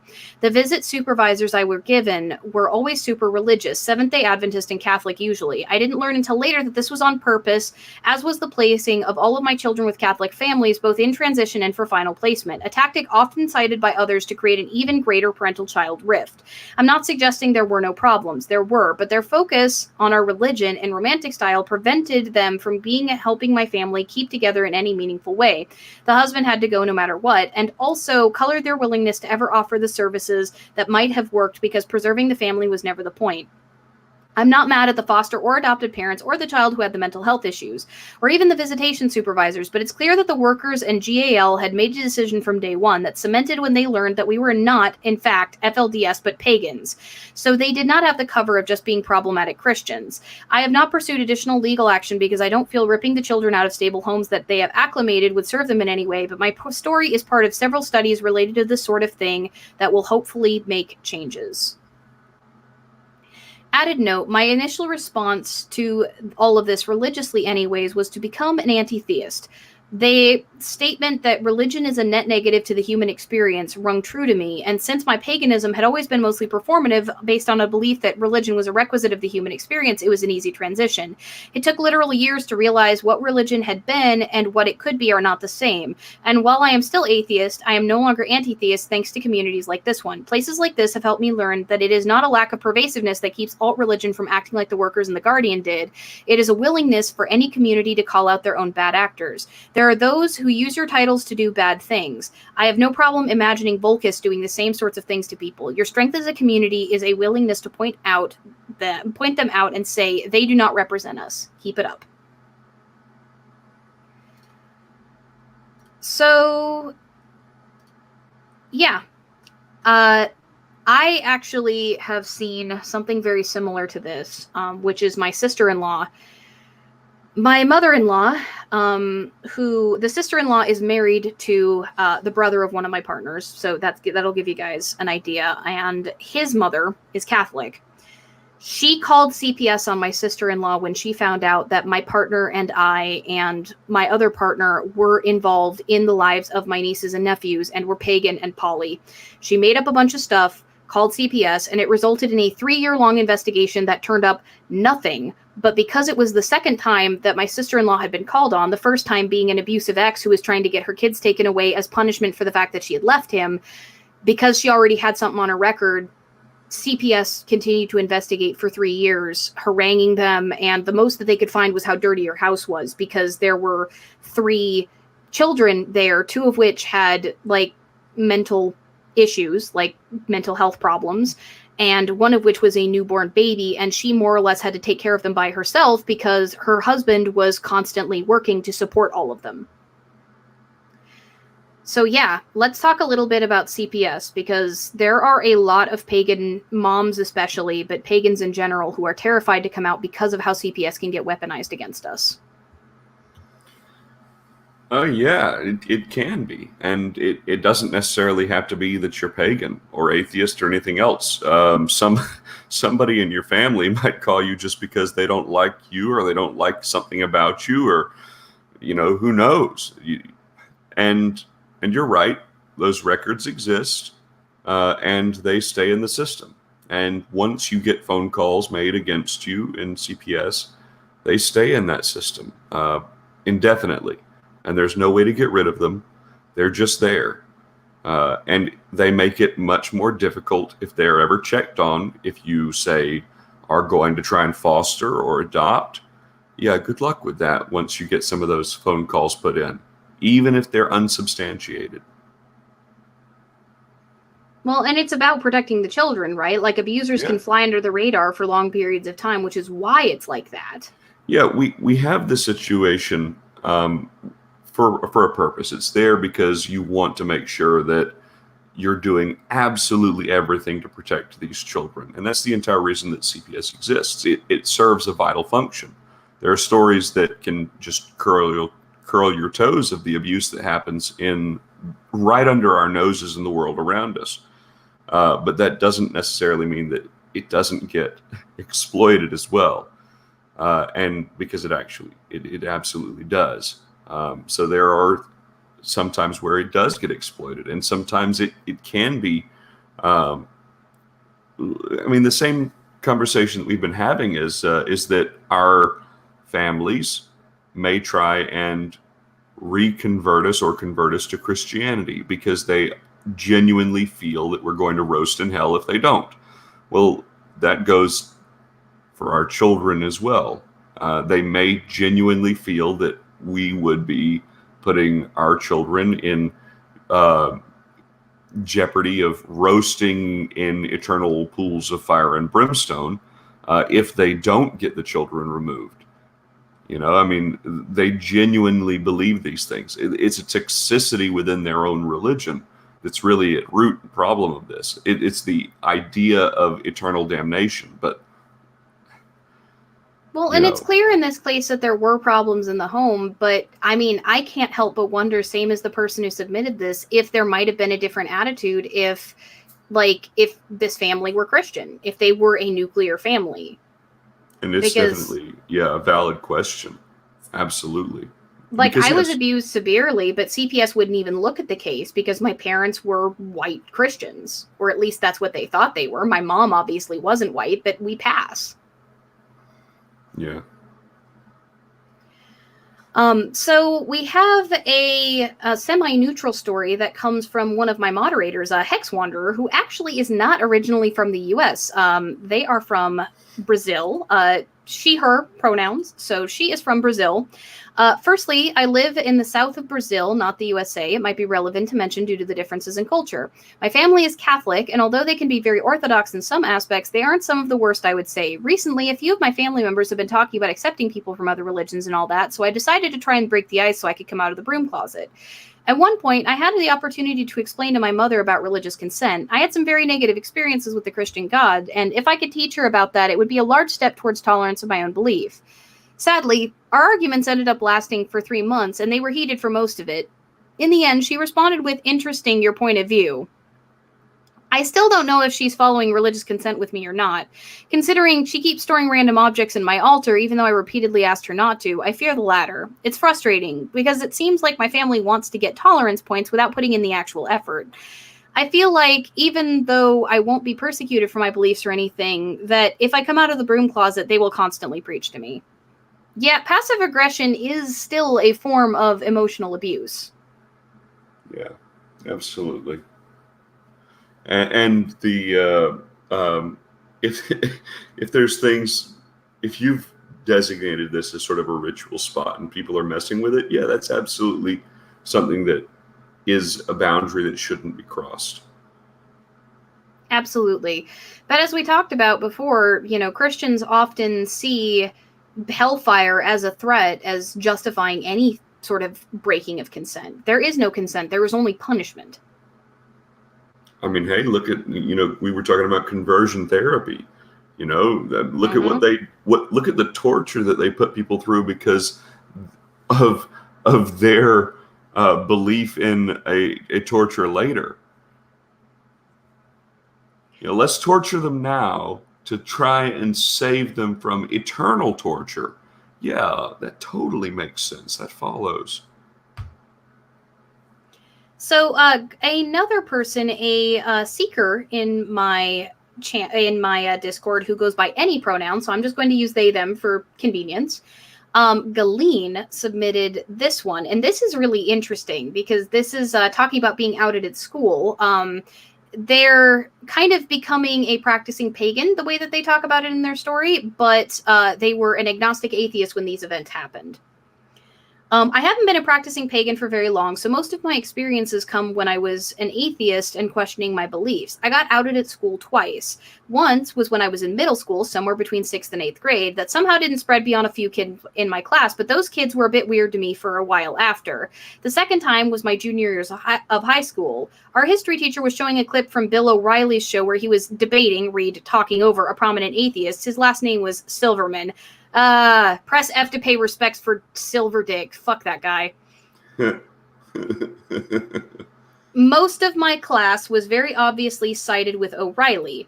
I feel really uncomfortable and tried to run out of the classroom, but my teacher stopped me. I got treated very differently around the school after that. No outright harassment, at least not from anyone who didn't already bully me, just more quiet shunning. My close friends, however, were very supportive of me and even told me that they could understand why I didn't believe in gods, despite them believing themselves. There was also a time when I outed myself to my aunt and uncle. They tried to be comforting and supportive, but my aunt was pretty clearly torn up about it. They told my dad and bought me a copy of a Bible written in modern plain English, marketed for teens, which I put in my bookshelf and never read. My dad only ever brought up my non-belief once, years later, concerned for my eternal soul, but left me alone about it after. As a Hellenist, I've only come out to a few people who are very close to me, and they've all been very supportive. I live in Texas now, did not grow up there, so I'm extremely careful about who knows that I'm a pagan. So yeah, there's kind of a mix there, which shows that it can really vary on, like, depending on the responses. Yeah. Like, it could depend on the person. Yeah. I think most of us have a pretty good idea of who's going to be accepting and who's not, too. Or the situations where it'll be acceptable to sort of like bring it up to begin with. Mm-hmm. Yeah, because, like, for example, Hex Wanderer actually talked earlier in their submission about the and by the way, no offense to anybody, like, trans or not, if I use they them pronouns, it's just so that I don't get mixed up with pronouns. Since I have so many stories to read, it's convenient to just call everybody they, so I'm not trying to misgender anybody. I am trans myself. I go by they them pronouns. You folks know that I'm gender fluid, which makes me trans. So, like, it is not any offense to anybody if I use they them pronouns. It just makes it easy to refer to everybody as they, because there's so many people that I have to go through all your stories. Ikeda, by the way, $5 super chat, or don't. Yeah, fuck David Silverman. Just seriously, there's nothing more to say. Like, sexual predators have no place in any community. Period. Like, especially if they show no remorse. Get some fucking help, dude. MUI Pikachu, which is another member of my server and also a mod here in the YouTube chat, says, so I was never particularly religious during my life to begin with, but I didn't really start considering myself to be an atheist until like 7th or 8th grade. During this time, I had two friends, both of whom were Christians. One of them, before I stopped communicating with him, had already shared some problematic viewpoints with me. One of the main ones was being that homosexuality is wrong, primarily because the Bible says so, and because gay people can't reproduce, which is obviously false. And while I disagreed with him, I thought I could eventually change his mind over time, even if I didn't have the knowledge or know how to do so. The other viewpoint being that atheism is wrong, although he never explained why or how. The other one, who I'm still close friends with today, is very much the opposite and quite progressive. He didn't quite believe that being LGBTQ is sinful and actually rejects the parts of the Bible that have those kinds of regressive views and is very much an ally. He has actively said, both in the past and present, that he doesn't care at all about my atheism, and made it clear in the past that he would be my friend no matter what, as long as I was a good person. There is more to this, but it's already pretty long. But hopefully the second half can give everyone a little hopium. So, yeah, like, that is an important point. There's variance within Christianity. Episcopalians and Unitarians, for example, still call themselves Christians, but tend to be pretty heretical as far as a lot of other Christian faiths are concerned. There are, like, Christian faiths that are, like, Christian churches that are accepting of the LGBTQ plus community, and some of them are even accepting as pagans. I've had a Christian on my channel who was.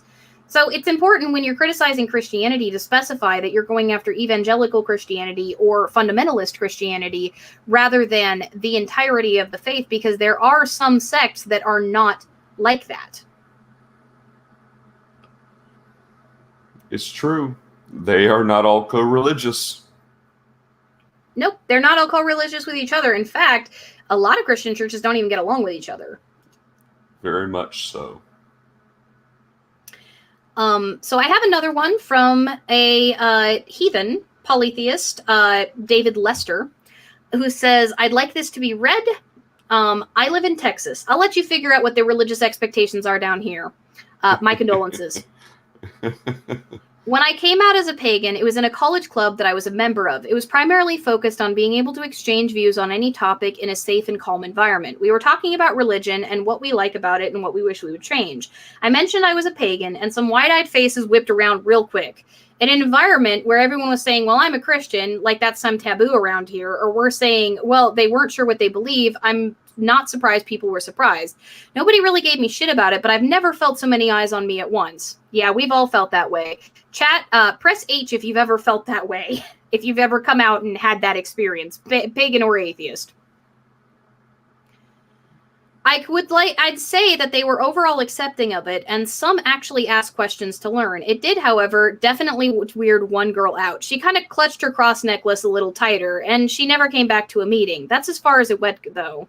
I was lucky to be in an open-minded environment like a college campus. I am broom-closeted for most of my family, and expect to stay that way a little longer. But when I'm out and about, I tend to be less worried about it. I'm grateful that it's been smooth sailing in that regard so far. I mean, that's one of the things. The great thing about, I guess, the society that we're in, and it's a catch-22 here. But one of the great things is that everyone just assumes that you are Christian. They're not going to probe your every doing. You're not a pagan, are you? No, they're not going to do that. They just automatically assume that you're a Christian because everybody's a Christian, and. Well, yeah, we talked about Kia's, I think it was their mom that they were like, she was like, wait, there's something else? Where'd you get those ideas from? So, it's really easy just to, you could say that I'm in the room closet. I certainly don't talk about it to anyone. And I'm not going to correct anybody necessarily, just because it makes my life easier to not. Let's just not. And so, hey, you want to pray for me? Pray to the Christian God for me? Yeah, sure. I can use all the prayers that I can get, all right, from whatever source. Whether or not they come through, on the other hand, we'll see.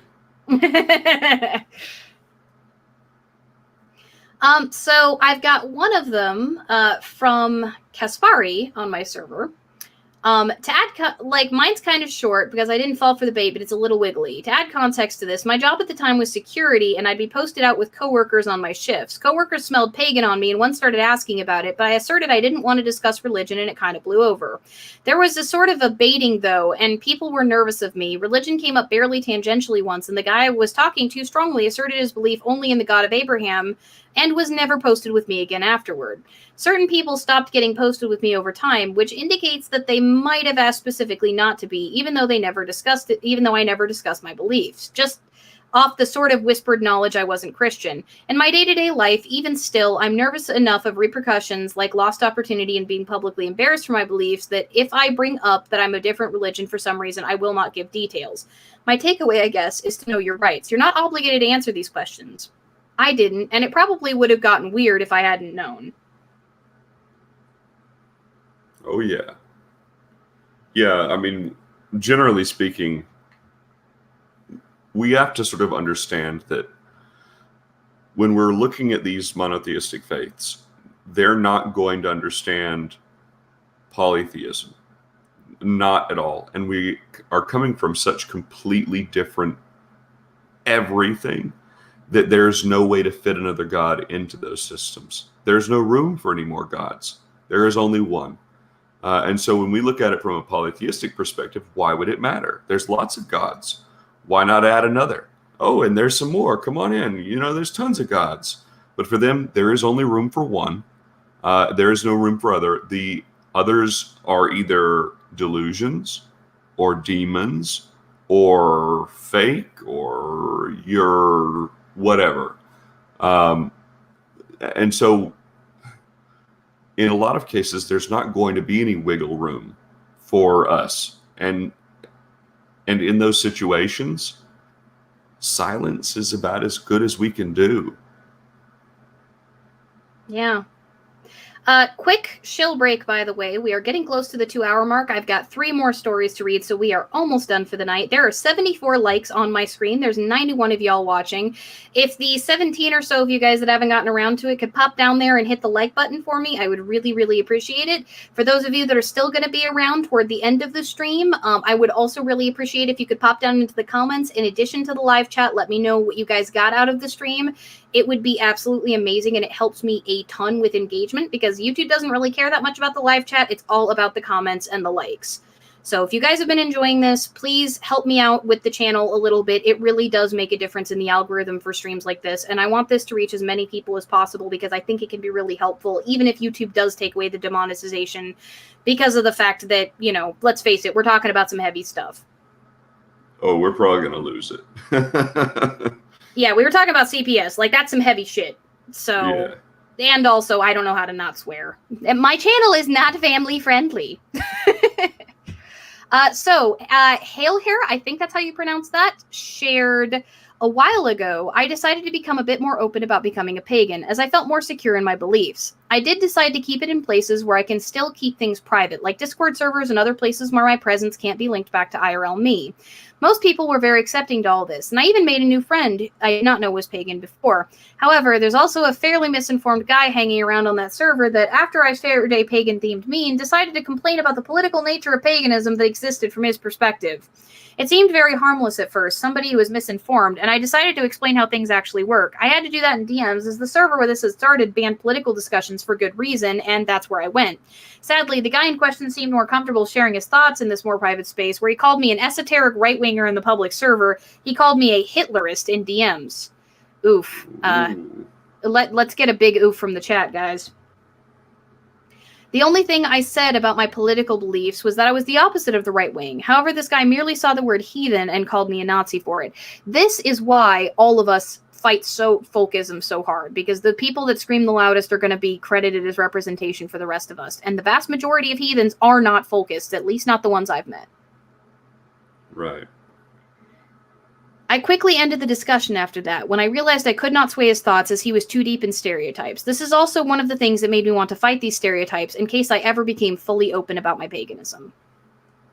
Yeah. Like, this is a big thing. This is why I'm so vocal about fighting folkists. Yeah, this truly is the thorn in our side right here is the aspect of when heathenry gets on the news. The only time that it's ever going to get on the news is because some right-wing nut job has been busted as like a white supremacist. Well, yeah, and like the white supremacist being covered in rune tattoos doesn't help either. Right. Can I get a no xenia with xenophobes from the chat, please? Because no xenia with xenophobes. But yeah, this is we have this issue, and you know, try as we might to try and like fix it, we're going to continue to have this issue for the foreseeable future. Most unfortunately, the best that we can do is, just like you said, is try and do our best to call it out in our spaces and show that there is another way. Yeah, it's essential. Those of us that are figureheads in the community, but even just normal people, if you are open about your paganism and somebody has those kinds of stereotypes, it is absolutely on us that are open to fight those stereotypes tooth and fucking nail, because they don't speak for us. They are not us, and people need to know that.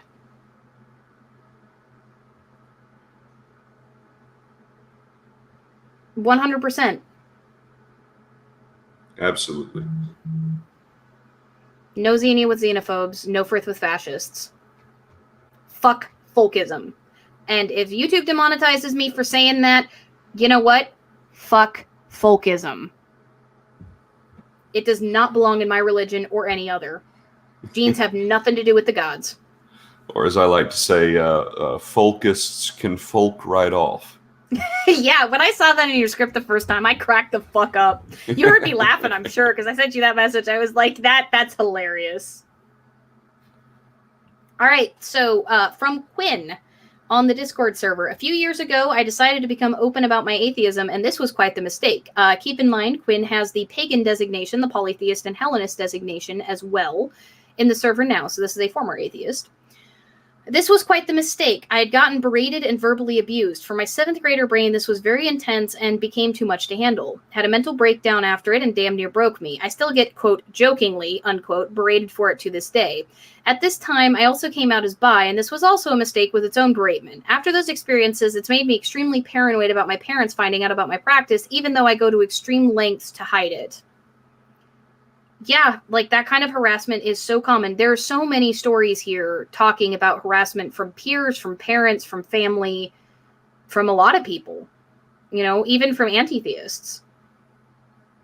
You know, it is really sad because in a lot of these cases where we see this happening is we see it happening in, say, a school setting or with these children who are in a fairly young age. And all that they're doing is trying to have some kind of validation. You don't open yourself up. Aether tales. I'm sorry, it cracked me up. Full cups, a lot of them. Go on. Sorry. What in essence is happening is that they're looking for some kind of validation. They want to be able to open themselves up and to be seen and understood. And then when they get shot down like that, I mean, that's rough. That's hard. That is not fun. It's not kind. And it's going to be hard. And one of the things that I would say is that school is probably not the place that we should be open about these things. And one of those reasons is that, hey, I'm an educator, you know, I this is my world, but children are mean, and children, if you have a button, they're going to push it because they want to see what reaction there can be. And I remember people who were the most vile and mean to me when I was in, say, middle school. You know, they wave at me now, and they're kind and friendly people now. You know, and they were the most vile that they could have been in middle school. And to them, they weren't trying to be that way. They just were being. And they were pushing the buttons. And they did it to everyone. And, you know, you may think of them as a bully, but they, you know, 20 years down the line aren't going to see themselves in that light at all. And when that exists in our sort of like world at that age, we just need to sort of step back and say, let me find my validation in some other way. Or there's other ways to do it. You can put on a little bit of jewelry and wait for them to come to you, because pagans can sniff each other out. And you can find each other that way. You can find each other online. But just exposing yourself like a raw nerve to the whole of everyone is courting disaster. I will say, though, that is a bit different in college, because there's a lot more open-mindedness in colleges, at least the more liberal colleges. There are conservative colleges that exist, but they're, like, my experience in college was significantly more accepting than my experience in the wider world, even. Yeah, there can be a lot more accepting nature in college, but even there, you know, it depends on where you are. Your mileage may vary. Yes. So we have one last story tonight, and this one's really special. So I have a little bit of a preface I need to give you guys. This story comes from a longtime member of my Discord server who goes by the name the Lotus System. System here is a psychological term. It refers to a single body with multiple consciousnesses inside. This often, but not always, stems from early childhood trauma and dissociation. Systems can have very unique experiences, and as those that are capable of interacting within the system and remembering the interactions collectively view the world in a radically different way than those of us who do not have multiple consciousnesses within the same body. Keep in mind, this isn't the same thing as these people claiming that they are possessed. It is considered to be a psychological disorder, though many systems take issue with that distinction.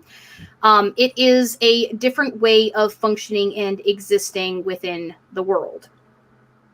So, they said, our system is an interfaith community. We have people with many different religions in our system, from pagan to Buddhist to agnostic to atheist. We've spent a long time learning how to best accommodate all of our religious needs, treating our body and our home like an interfaith worship space. We have finally started coming out as pagan in various secular spaces, and people have been really respectful and curious about how our plurality intersects with our religious beliefs. We often feel like weavers and synthesizers, bringing together wisdom from many sources and bridging the gap between many communities, so it feels wonderful when other people treat us this way. Our best experience was the first time we showed an IRL friend our shrine to Loki and their family. They already knew we were pagan, but we were still extremely nervous and not sure how they'd react. But they caught us completely off guard by kneeling down in front of our shrine without any prompting and being the first IRL person to treat our beliefs with respect. We knelt down beside them and talked about our journey of building a connection with Loki, as well as the nuances of all of our interfaith experiences. It honestly taught us how it feels to have our religious practices acknowledged and respected, which paved the way for us to seek out IRL pagan communities. So that's actually a really heartwarming story. Like, to have somebody kind of kneel down in front of the altar with you, like, that just sounds like a dream, right? It's pretty cool. I mean, that gives me a little bit of hope.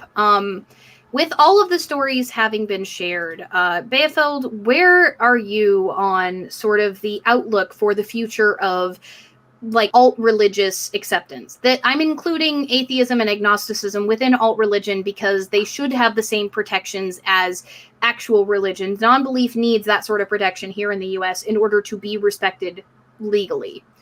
Where do you sit on all of this, having heard all of the stories that have been shared tonight? Well, to be perfectly honest, life is livable. You know, life is livable. I can float on about my business all that I want to, so long as I'm not open. And the more open that I am, the less life becomes livable.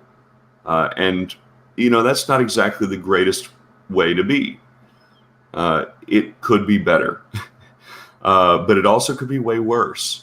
Because just we're one new satanic panic away from it being all clamped down on, and we see the political realm of the United States and the impact that politics and religion's intersection with politics can have on our ability to function. I mean, for goodness sakes, look at the new abortion law in Alabama. And the fact that it's going to get upheld, and now there's going to be a challenge to Roe. We can see this intersection with religion and politics, and the way in which conservatism is synonymous with Christianity. Well, what's ridiculous, though, is that the majority of individual humans in the United States support abortion rights and support gay rights, like the majority of individual people, but the conservatives have been able to gerrymander and set things up so it doesn't look that way. And that's what's so frustrating, is the map looks like it's largely red, but when you actually look at the majority of individual people that go to the polls, it has been shown time and time again that the majority of people in general seem to support these rights. Right. And so we are at this moment in time where we're able to float by, and in a lot of reasons, it's something that we already talked about a little bit. It's that, say, I'm coming from a pagan perspective, right? I'm not necessarily talking about atheism, but for paganism, the Christians don't take our religions seriously. They think that it's mythology in a storybook. Hey, they don't even throw a fuss when they teach about it in school.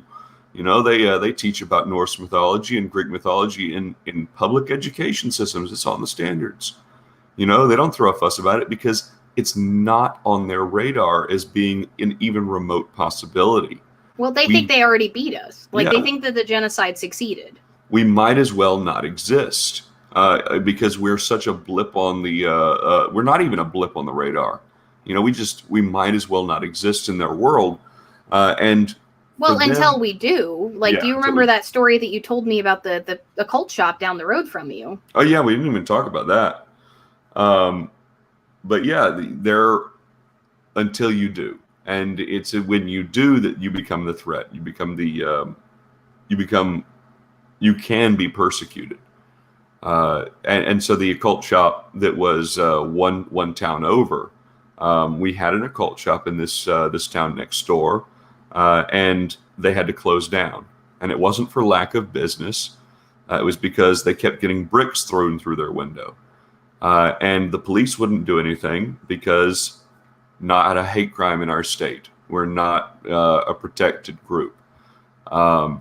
And then because they kept getting bricks thrown through their window and kept having to replace the window, they became uninsurable.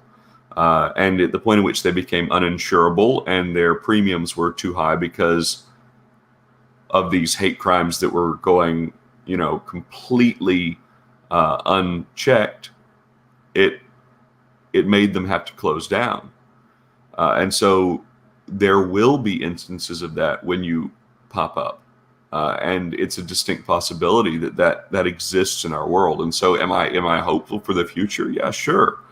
But a lot of my hope rests on the fact of us maintaining the ability to stay under the radar, because we are a very tiny minority, and we can be persecuted against in ways that we don't even know yet. And so it's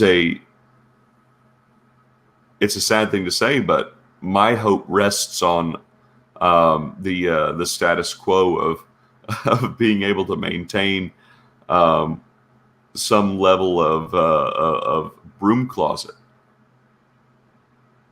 Well, I actually have an almost opposite approach on that side because I live in such a like pagan pride area. For all the problems that you have out in the rural parts, out especially up north, like in the greater Seattle area, there's significantly less of that sort of bullshit that happens here. And so my hopes rest on those of us who are pagan, who can do so safely, being out and proud and showing that we're different. Because much like several of the atheists who had never talked to pagans before or listened to us before, noticed all of the things that we shared, you know, I've had some similar experiences with Christians when I've talked to them that were a little bit less on the fundy side. And I think that the majority of folks in this country, like in the US especially, I can't speak internationally, but I think the majority of folks in the US are capable of learning. I don't think all of them are evangelical. I don't even think the majority are evangelical. I just think that they're a very reliable voting bloc, and that like frickin' gerrymandering has given them more power than they deserve. I think that us being out and forward and loud, those of us that it is safe to do so, do not do that if it's not safe. I'm stressing that over and over. I did it in my broom closet video. I'm stressing it now. But I think those of us that can be examples should be, because I think that like understanding education and visibility is going to be key to acceptance. It was for Wicca. It was for LGBTQ folks. It's going to be for the wider pagan community as well. And I think that the more outreach work we can do on that front, the better off we're going to be. I think that if you're in a position where you're not safe like you are, yes, absolutely. Like the status quo of broom closeting is going to be a positive thing. But I think that for those of us who it is safe to be out, I think that the more of us that can be visible, the wider that message is going to spread.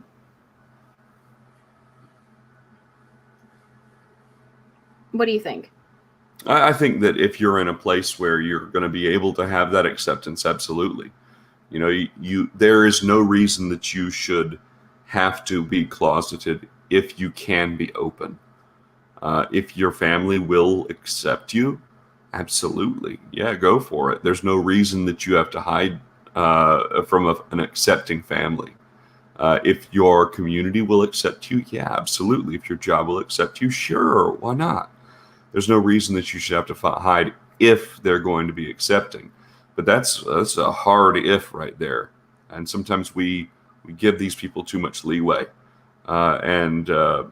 It's the ones that don't, when you think that they would, that there becomes the issue.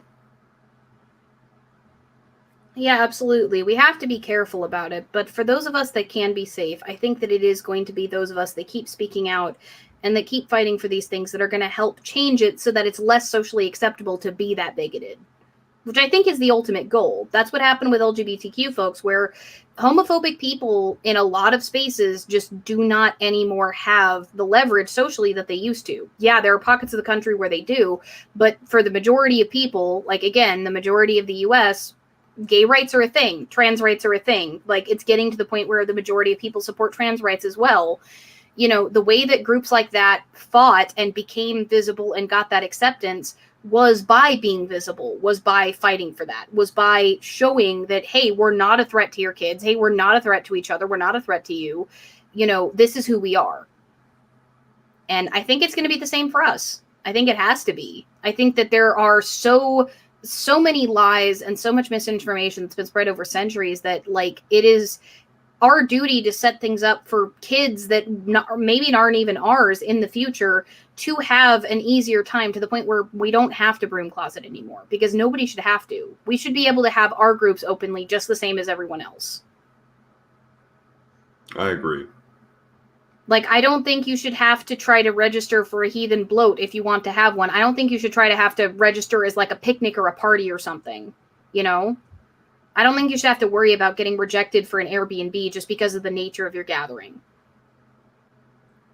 Or by a park or something like that. You shouldn't have to worry about if somebody's going to walk in and potentially throw a brick at your head. Like, that is not the world that we should live in. And I think that it is on us and on our allies to fight for the better world that we want. That has always been my belief. Only if it's safe. Because those of us for whom it's safe, we can do the fighting for those it's not. That's what we're here for. Aether Tales gave a $10 super chat. Recently, I mentioned I was polytheist in my informal interview to be hired after being a temp, and I was hired and got a nice raise. May this kind of thing happens to us all. Peace, everyone. And then nice. The Ally is Stronger there is actually the We're Stronger Together emote.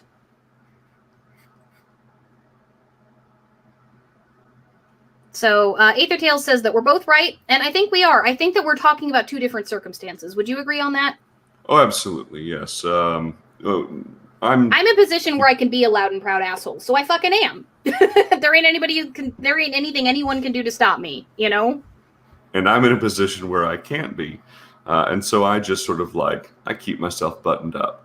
I talk on these things, and I come on the internet, and I have a blog and all of that stuff, but that doesn't mean that I go out my front door and I'm singing about it. So with that, we're at the shill portion. I just announced to my patrons this week that I am delaying my video on religion and politics because holy fuck, the way in which that was intertwined in Athens, I bit off more than I could chew. I need an extra week for research because there's not only materials I need to get my hands on, but also just the length of the materials that I'm reviewing right now. It's a lot. I bit off more than I could chew. I don't have a backup script. So the edited video this week is getting delayed a week. You guys are still getting an extra live stream on Saturday. So I'm excited. I'm going to be talking about story structure and how every single story you have ever fallen in love with, whether it's a movie or a book, has exactly the same story structure and what it is. So if you want to start media analysis from any perspective, you can kind of start there. So that's what I'm going to be doing on Saturday. Again, if you enjoyed this, like the video, go subscribe to Bayefeld, Wind in the World Tree. Link is in the description. I made damn sure of that. Go check his stuff out. He's amazing. You just put out a really good video recently, didn't you?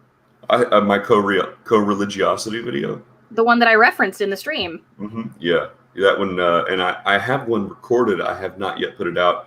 I've been under the weather the last few days, and so if I'm a little bit gravelly, it's because I'm fighting a double ear infection and a sinus infection at the moment. Ooh, that's you got my condolences there. Yeah, but if I'm a little bit gravelly, that's what it is. And that's also why I should have had my video out, because it's been recorded, but I haven't had the time to really just devote to putting the next one out. But it's going to be. Health comes first. Yeah, but I have some on imagined heathenry and the way our imagined reality can impact us as we sort of are overlooking what real reality is. Yeah, we talked about that. I think you actually called me about that script, didn't you? Mm-hmm. Yeah, there's two of them that I have I've written up. One that's on